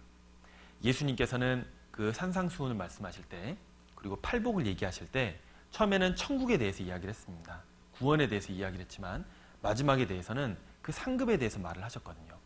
그리스도를 위해서 받는 수고로운 것들 다 상급으로 바뀐다는 것을 얘기를 하셨고, 디도서 3장에 봐도 하나님께서 구원을 얘기하신 이후에 마지막에 선한 일을 힘써야 된다 그렇게 말씀을 하셨습니다. 바로 그 선한 일이라는 것은 하나님 앞에 갔을 때 그 상급일 겁니다. 상급. 그리고 우리가 좁은 문을 통과하는 것이 구원이라고 말을 하잖아요. 하나님 앞에 좁은 문을 통과한 이후에는 좁은 길을 걸어가는 겁니다. 우리 신앙의 모습인 거예요. 우리가 구원을 받았다면 우리가 상급을 생각하면서 사는 것은 마땅한 겁니다. 성경은 많은 곳에서 그 상급에 대해서 계속해서 얘기를 하고 있는 거예요. 우리에게도 그 상급이 중요하고 그 상급을 바라보면서 사는 것이 우리 삶의 목적이 될 수 있다라고 말씀을 하고 있는 겁니다. 구원과 상급이 그렇게 중요한데 구원과 상급의 차이점도 있습니다. 구원이라는 것은 이미 예수님께서 2000년 전에 이루어 주신 사실, 우리에게 과거에 이루어진 사실이잖아요. 그런데 상급은 우리에게 앞으로 이루어질 일인 겁니다. 앞으로 이루어질 일. 요한계시록 22장 찾아보시겠습니다. 마지막 장입니다. 요한계시록 22장입니다. 요한계시록 22장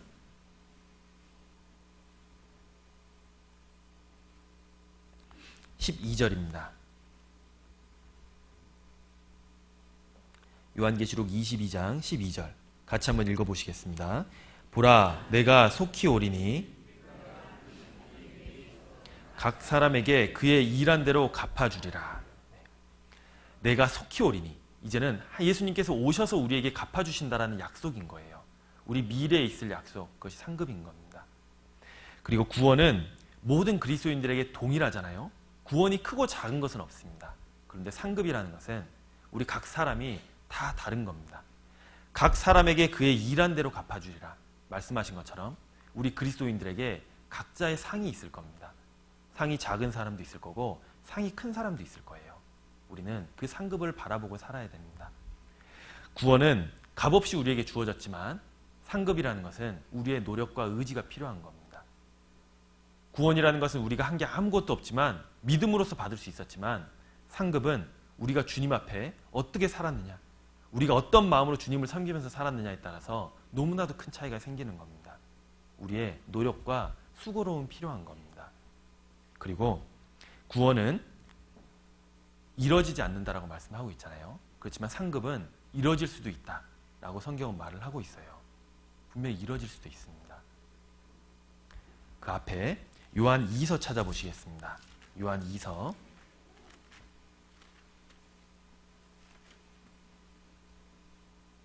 요한 2서 1장 8절입니다.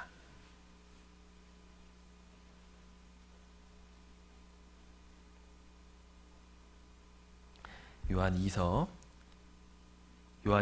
1장 8절입니다. 1장 8절. 한번 같이 읽어보시겠습니다. 너희는 너희를 삼가 우리의 일한 것을 잃지 말고 오직 온전한 상을 얻으라. 너희는 너희를 삼가 주의하라는 겁니다. 우리의 일한 것을 잃지 말고, 우리가 주님 앞에 일한 것이 있는데 이뤄질 수도 있다는 거잖아요. 내가 끝이 안 좋고 정말 주님 앞에 부끄럽게 된다면 정말 우리의 상급, 우리 일했던 것까지도 이뤄질 수가 있는 겁니다. 우리의 믿음을 지키고 우리가 온전한 상을 얻기 위해서 우리가 더욱 힘써야 되는 것이 마땅한 거예요. 구약 성경을 대표하는 선지자 모세입니다. 믿음의 선진 모세예요.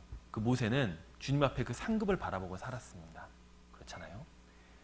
좀 앞에 히브리서 찾아보시겠습니다. 히브리서 11장입니다.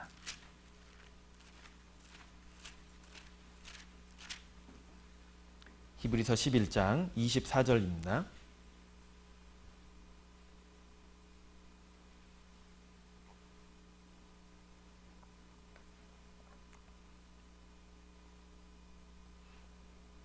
히브리서 11장 24절입니다.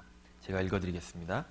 믿음으로 모세는 장성하여 바로의 공주의 아들이라 칭함을 거절하고 도리어 하나님의 백성과 함께 고난받기를 잠시 죄악의 낙을 누리는 것보다 더 좋아하고 그리스도를 위하여 받는 능욕을 애굽의 모든 보호와보다 더 큰 재물로 여겼으니 이는 상 주심을 바라봄이라. 믿음으로 모세는 자기가 가진 모든 것들을 포기했습니다. 바로 무엇이 더 소중한지 알았기 때문이었던 거예요. 바로의 공주의 아들이었는데 그 큰 것도 사실 포기한 겁니다. 하나님의 백성과 함께 하기를 원했던 거예요. 그리고 그리스도를 위하여 받는 능욕을 애굽의 모든 보화보다 더 큰 재물로 여겼다. 그렇게 말씀을 하고 있잖아요. 보면 그 자신이 가지고 있던 것들에 관심이 아예 없었던 것이 아니었을 겁니다. 그런데 무엇이 더 큰 건지를 알았던 거예요. 여기 보면 더 좋아하고 그리고 더 큰 재물로 여겼으니 라는 말씀이 있잖아요. 무엇이 더 큰 건지를 알았던 거예요. 따라서 그 상을 바라보고 자기가 가진 것, 덜 중요한 것들, 그것은 다 포기할 수 있었던 겁니다. 그리스도와 함께하고 이 백성들과 함께 자기가 수고하고 그리스도를 위해서 자기가 받는 그 수고로움, 능욕 그런 것들을 차라리 원했던 겁니다. 따라서 이 모세는 구약 성경의 대표적인 우리의 믿음의 선진인 겁니다. 우리도 마찬가지로 상을 바라봐야 되고 신약을 대표하는 믿음의 선진이라고 그러면 바울사도라고 말할 수 있을 겁니다. 그 바울사도도 그 셋째 하늘을 보고 온 바울사도였잖아요. 천국을. 그 바울사도는 하늘을 봤기 때문에 천국을 보고 왔기 때문에 그 상을 바라보고 달려갔을 수 있었던 겁니다.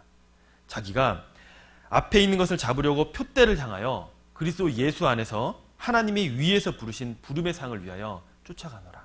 그렇게 말씀을 하고 있잖아요. 하나님이 부르신 그 부름의 상, 그 상급을 바라보고 자기의 수고로움 아무것도 아니라는 것을 알았던 거예요. 자기의 육신적인 많은 유익이 있었지만 그런 것들을 다 포기하고 상급을 바라보고 살았던 겁니다. 우리도 그 선진들이 나아갔던 길처럼 무엇이 더 중요하고 무엇이 더 소중한지를 우리 마음속에 새기고 우리가 살아가는 것이 우리의 마땅한 그리스도인의 삶일 겁니다. 마지막 한 구절만 찾아보시겠습니다. 고린도 후서 5장입니다.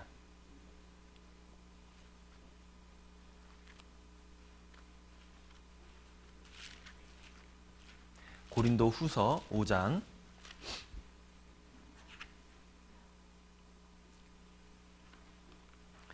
고린도 후서 5장 9절입니다.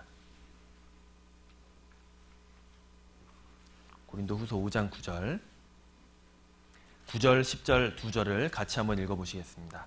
그런즉 우리는 거하든지 떠나든지 주를 기쁘시게 하는 자 되기를 힘쓰노라. 이는 우리가 다 반드시 그리스도의 심판대 앞에 드러나 각각 선악간에 그 몸으로 행한 것을 따라 우리는 거하든지 떠나든지 우리가 살든지 죽든지 이 뜻인 겁니다. 우리가 살든지 죽든지 주를 기쁘시게 하는 자 되기를 힘쓰노라. 힘써야 된다는 거예요. 왜냐하면 그 뒤에 우리가 다 반드시 그리스도의 심판대 앞에 드러나 바로 그리스도인의 심판대가 있다는 겁니다.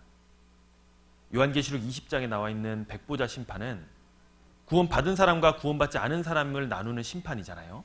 천국과 지옥을 나누는 심판입니다. 그렇지만 여기서 말하는 심판대라는 것은 바로 구원받은 사람들의 상급에 대한 심판인 겁니다. 상급에 대한. 하나님 앞에 갔을 때 그 상급 심판대가 있는데 바로 각각 선악간에 그 몸으로 행한 것을 따라 받는다. 각각 그 일한 대로 받는다. 그렇게 분명히 말씀을 하고 있는 거예요.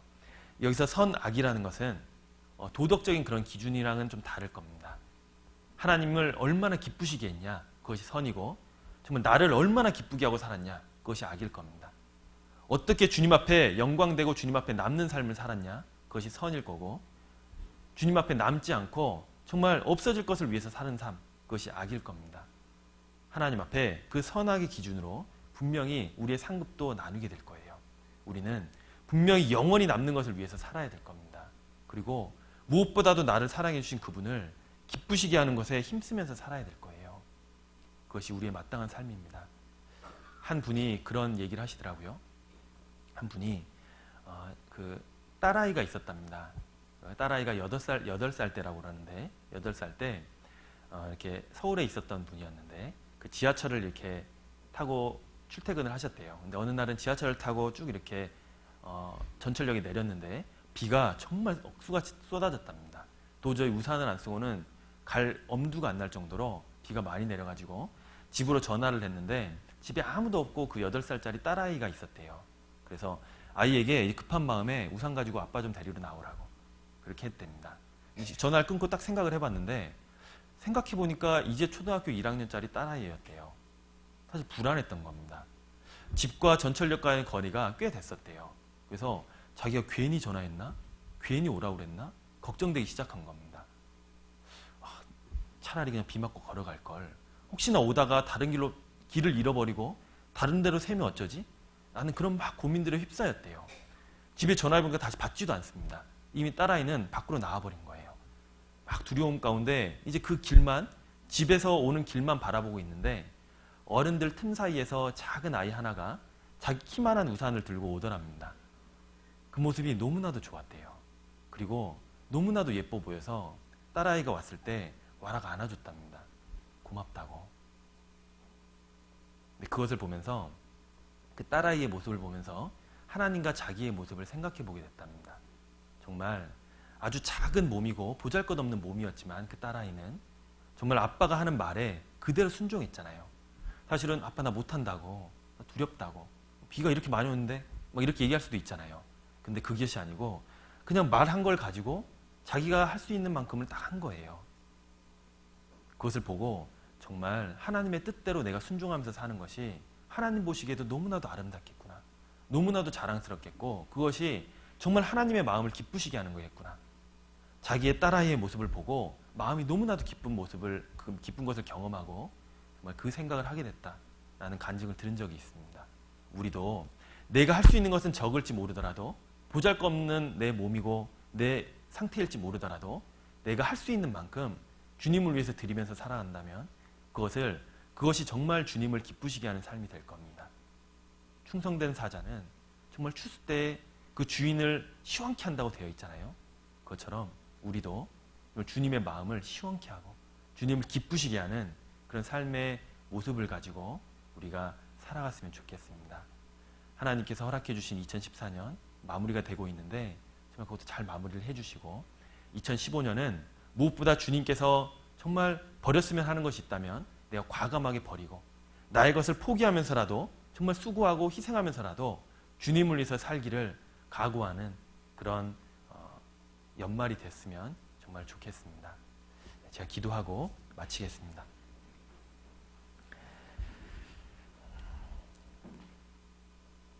저희를 구원하여 주시고 저희의 모든 삶을 주관하고 계신 하나님 아버지 감사합니다. 너무나도 연약한 저희를 이 땅에서 하나님을 섬길 수 있도록 인도해 주시고 또한 이 교회 가운데 성도들과 함께 할 수 있도록 도와주심도 감사합니다. 하나님께서 허락하신 그 하루하루가 단축하여지고 있다는 것을 우리가 알게 됩니다. 더욱 무엇이 중요한지 마지막 때를 살아가는 성도로서 어떠한 삶을 살아야 되는지를 우리가 생각해 보게 됩니다. 더욱 하나님의 종으로서 주인의 마음을 즐거이 하는 그런 종으로서 살아가고 어떻게 하면 주님을 기쁘시게 할지를 우리가 생각하면서 살아갈 수 있도록 우리 마음도 붙들어 주시고 더욱 말씀으로 교훈하여 주시고 또한 행할 수 있는 그 마음과 힘도 주시기를 또한 주님께 기도드립니다. 우리가 가진 복음이 얼마나 귀한지 우리가 더욱 알고 또한 담대히 이 복음을 알리면서 사는 삶을 살 수 있도록 도와주시옵소서.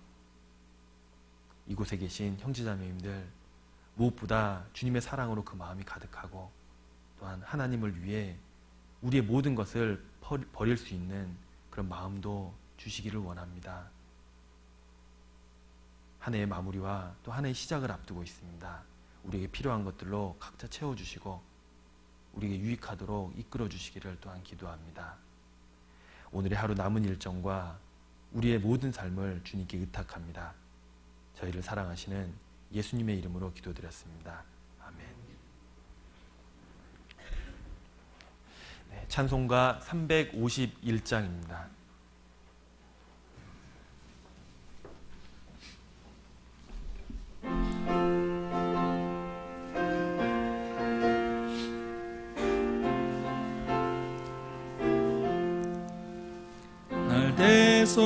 대속하신 예수께 내 생명 모두 드리리.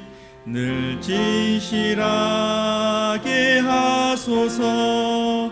내 구주 예수여, 나 구주 위에 살리라.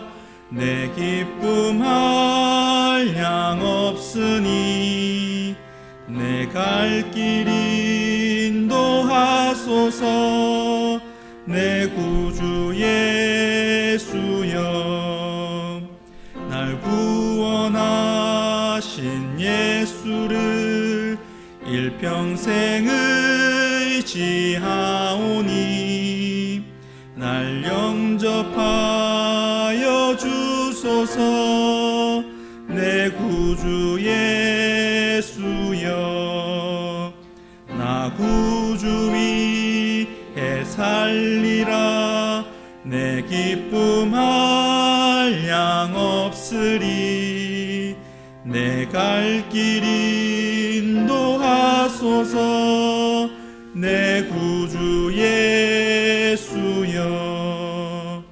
주 십자가에 달리사 날 자유하게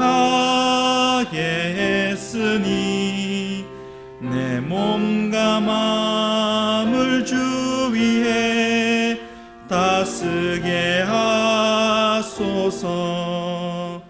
나 구주 위해 살리라.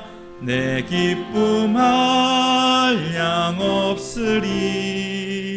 내 갈 길이 도하소서. 내 구주 예수여. 주 아멘.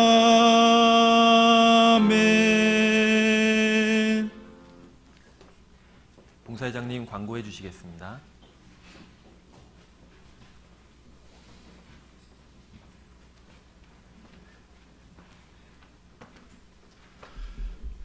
교회 앞에 광고 드리겠습니다.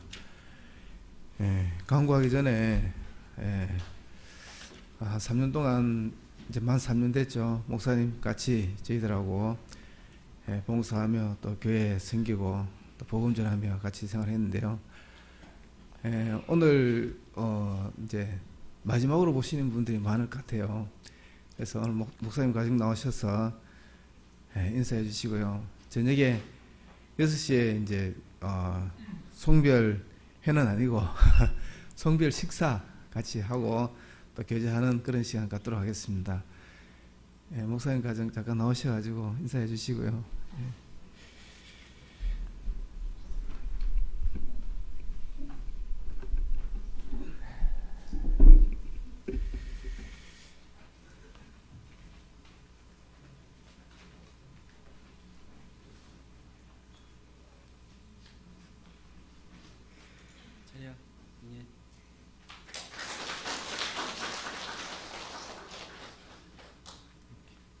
이렇게 쓰세요.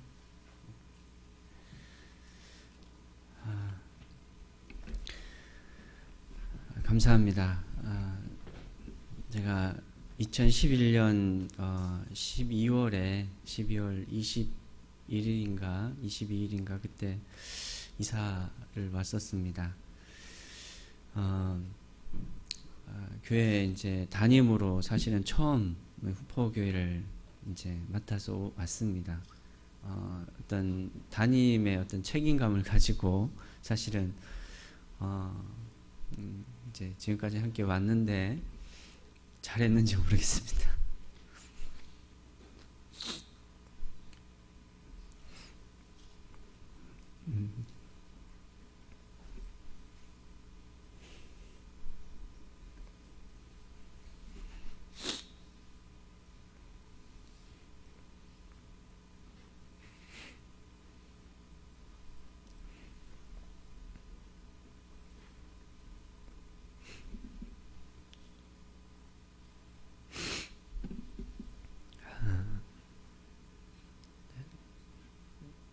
너무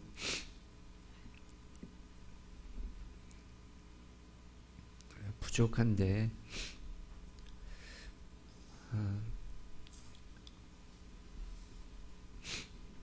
너무 감사했고요. 제가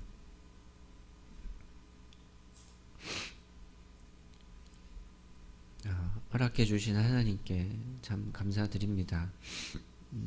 전국에 많은 교회가 있는데 왜 하필 후포 교회일까? 그런 생각도 했고, 후포 교회 식구들하고 또 3년이라는 시간을 이렇게 지나면서 함께 할 수 있어서 참 감사하다는 생각을 많이 했습니다. 이렇게 건축 같이 할 수 있어서 감사했고요. 그리고 제가 오히려 사랑을 많이 베풀고 보살펴 드려야 될 일이 많은데 제가 사랑만 받고 또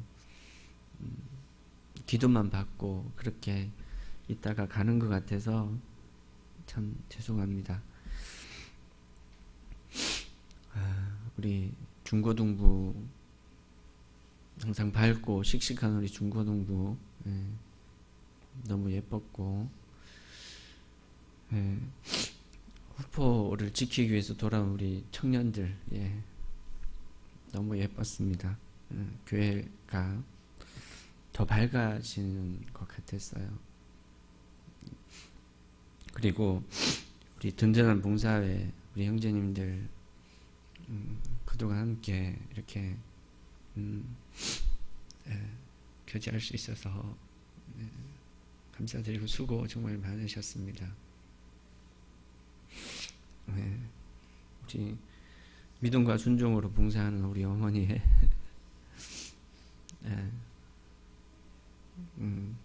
너무 감사를 드립니다.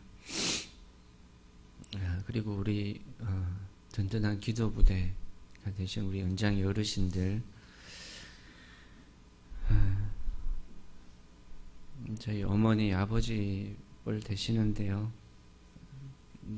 너무 감사드리고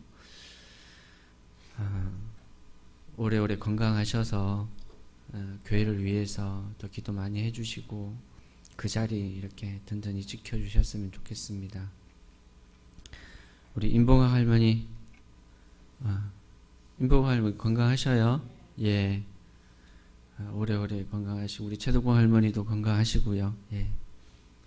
연세 많으신데 제가 이제 선교직 하지만 한 3년 한 번씩 나오면 뵐 수 있을 거라고 생각을 합니다. 그때도 건강한 모습으로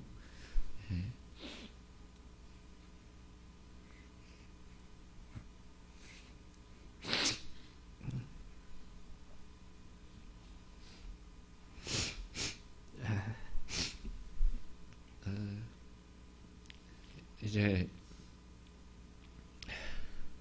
저희들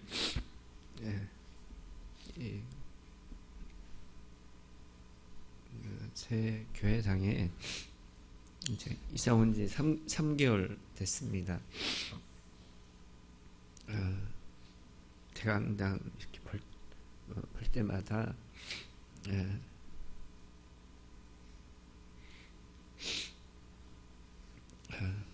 너무 좋고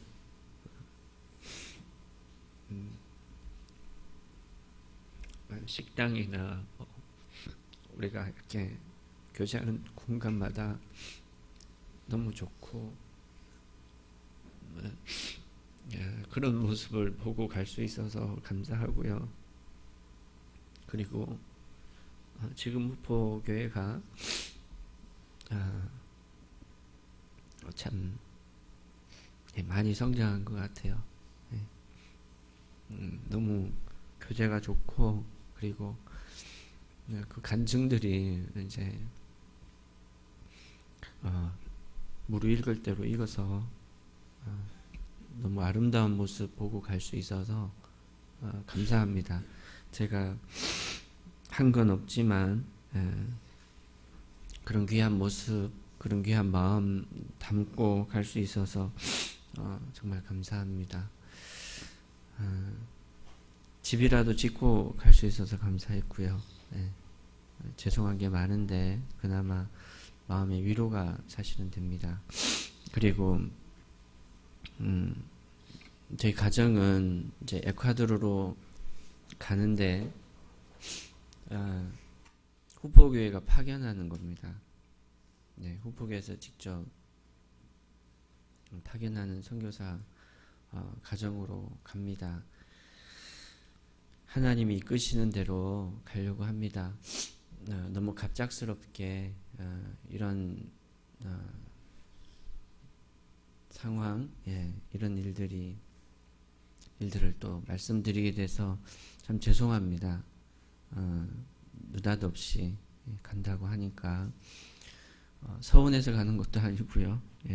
힘들어서 가는 것도 아닙니다. 그냥 하나님이 이끄시는 대로 그렇게 가려고 합니다. 거기서 어떤 일이 있을지 뭐 제가 무슨 일을 해야 될지는 잘 모르겠어요. 그런데 하나님이 갈 수 있는 마음을 또 주셨고 또 가라고 허락하신다라고 생각을 하고 가보려고 합니다. 저희 뭐 가정이 따로 계획 세운 건 없고요. 갑자기 결정된 거라서 그래서 더 기도를 해주시고 오늘 주일 말씀처럼 주님 하라고 하시는 그 일을 하나님 종처럼 그렇게 군말 없이 그렇게 잘해 갈 수 있도록 기도 부탁드립니다. 다들 건강하시고 그리고 베풀어 주신 그 사랑, 그 은혜에 감사드립니다. 일일이 다 제가 그 감사한 마음 다 말씀 못 드리고 그 마음 전하지 못하고 가는 부분들 이해해 주시고 그리고 뭐 여기서 인연이 끝나는 건 아닙니다. 또 계속 또 서로 위해서 기도하고 교제하는 시간이 있을 거니까 저도 그렇게 서운하고 막 속상하고 그러지는 않습니다. 눈물이 나는 건 그 감사한 마음에 그리고 좀 죄송한 마음에 눈물이 나고요. 하여튼 멀리 있지만 또 가깝습니다. 얼마든지 뭐 또 서로 소식 주고 받을 수 있으니까 위해서 기도해 주시고 아무쪼록 우리 식구들 마음에 기도하시는 모든 소원들 하나님께 대한 간절한 기도 있잖아요. 각 가정마다 그 개인마다 그 기도가 다 이루어지도록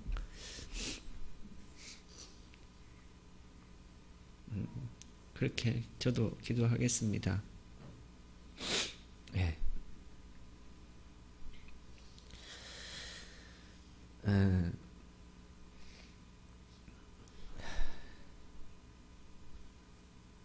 저희 자매도 간단하게 인사 하시죠.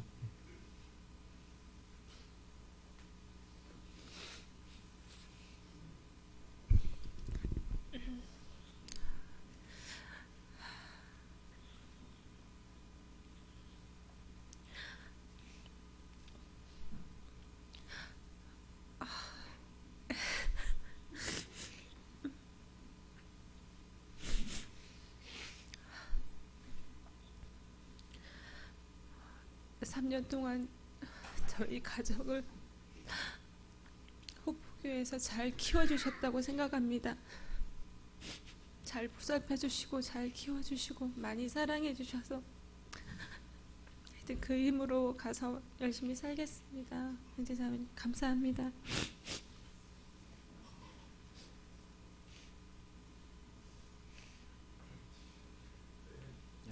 인사하고 들어가겠습니다. 차려. 네.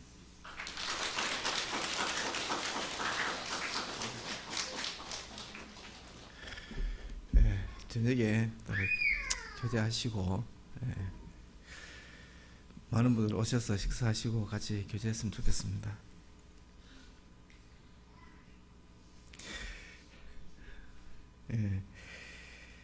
목사님 일정이 12월 30일 날 입사를 하게 됩니다.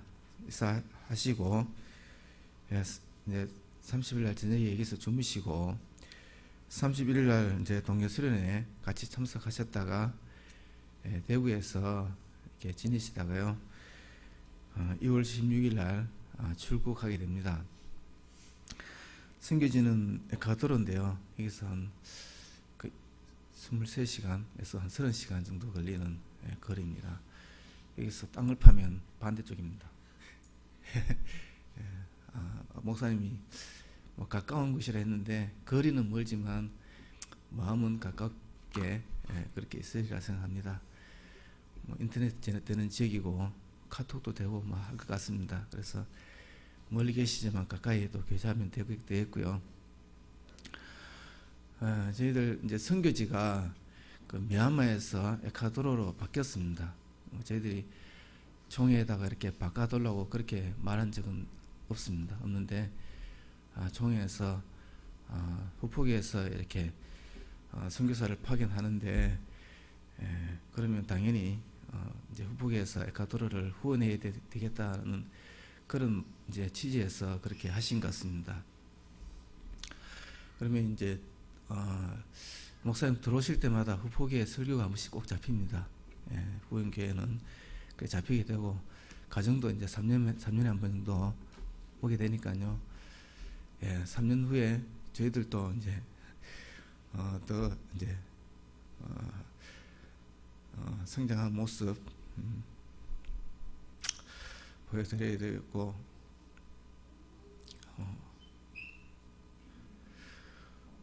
3년 뒤에는 여기 아직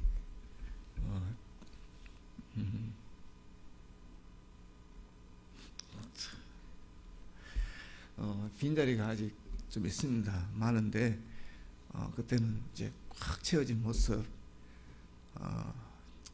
보여드려야겠다는 생각을 합니다.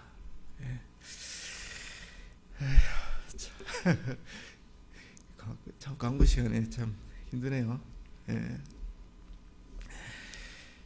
광고 드릴게요.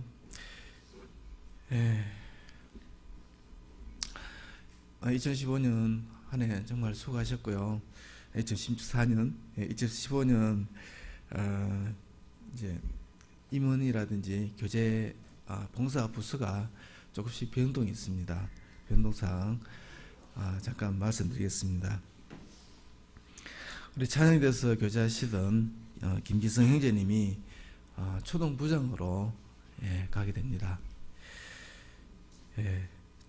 초동부장으로 계시던 김도영 형제님이 찬양대로 갑니다. 찬양대에서 교제하시던 강준구 형제님이 방송실장으로 임명됐습니다. 인터넷 선교부와 전도부를 겸직하게 됩니다. 박강수 형제님이 찬양대에 새로운 찬양대원으로 영입이 됐습니다. 음지혜 자매님이 찬양대로 들어가게 됩니다. 박문희 자매님이 1구역 부구역장으로 임명이 됐습니다. 이렇게 교제가 됐고요. 한 해 2015년 한 해 정말 좀 수고해 주시고 부탁을 드립니다. 새 식구 소개해 드리겠습니다. 지난 성도기자회 때는 잠깐 소개해 드렸는데요. 포항교회 최시현 형제님 고모님 되시는데요. 최경선 자매님, 잠깐 일어나 주시죠. 나와서 인사하실래요? 잠깐 인사해 주시죠. 잠깐 나와주세요. 얼굴 보여드려야 되니까 말씀 안 하셔도 앞에서 이렇게 인사 좀 해주시면 감사하겠습니다. 흑포기에 오셔가지고 흑포기에서 같이 교제하게 됐습니다.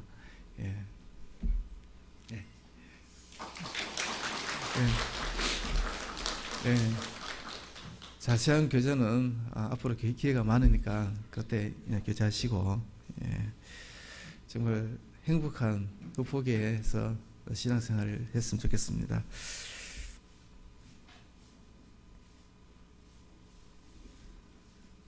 교회 소식 전하겠습니다. 12월 31일부터 동계 수련회가 시작됩니다. 성인은 오후 3시 반에 1차 출발하고요. 오후 6시 반에 2차로 출발하게 됩니다. 제 구역별로 이렇게 전달해 드리겠습니다. 이제 곧 본인이 가실 수 있는 그 시간 말씀해 주시면 차량 함께 이렇게 해서 가도록 하겠습니다. 청인의 동계 수련회 12월 31일 오후 6시에 출발합니다. 중고등부 1월 29일 오전 9시에 출발합니다. 은장에 숙박 집회 있습니다. 1월 18일부터 1월 20일까지 있는데요. 이제 영덕교회, 청송교회, 되면 울진교회 이렇게 합동으로 연합해서 후포기에서 하게 되는데요. 이 지역에 이제 어르신들 많잖아요. 꼭 전도할 수 있는 기회가 됐으면 좋겠고요. 이걸 위해서 온 성도가 함께 기도해 주시고 수고해 주시면 감사하겠습니다. 다음 주 월요일 날 제 전도 모임 있고요. 12월 30일 형제 모임 실로암에서 있습니다. 1월 30일 토요일 베들레헴에서 토요 모임이 있습니다. 1월 3일입니다.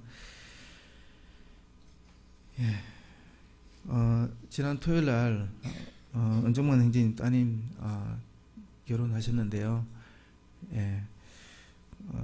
이제 많이 기도해 주셨다고 오늘 점심시간에 떡과 과일을 내주셨어요. 맛있게 드시기 바랍니다. 그럼 교제하시고 돌아가시기 바랍니다. 감사합니다.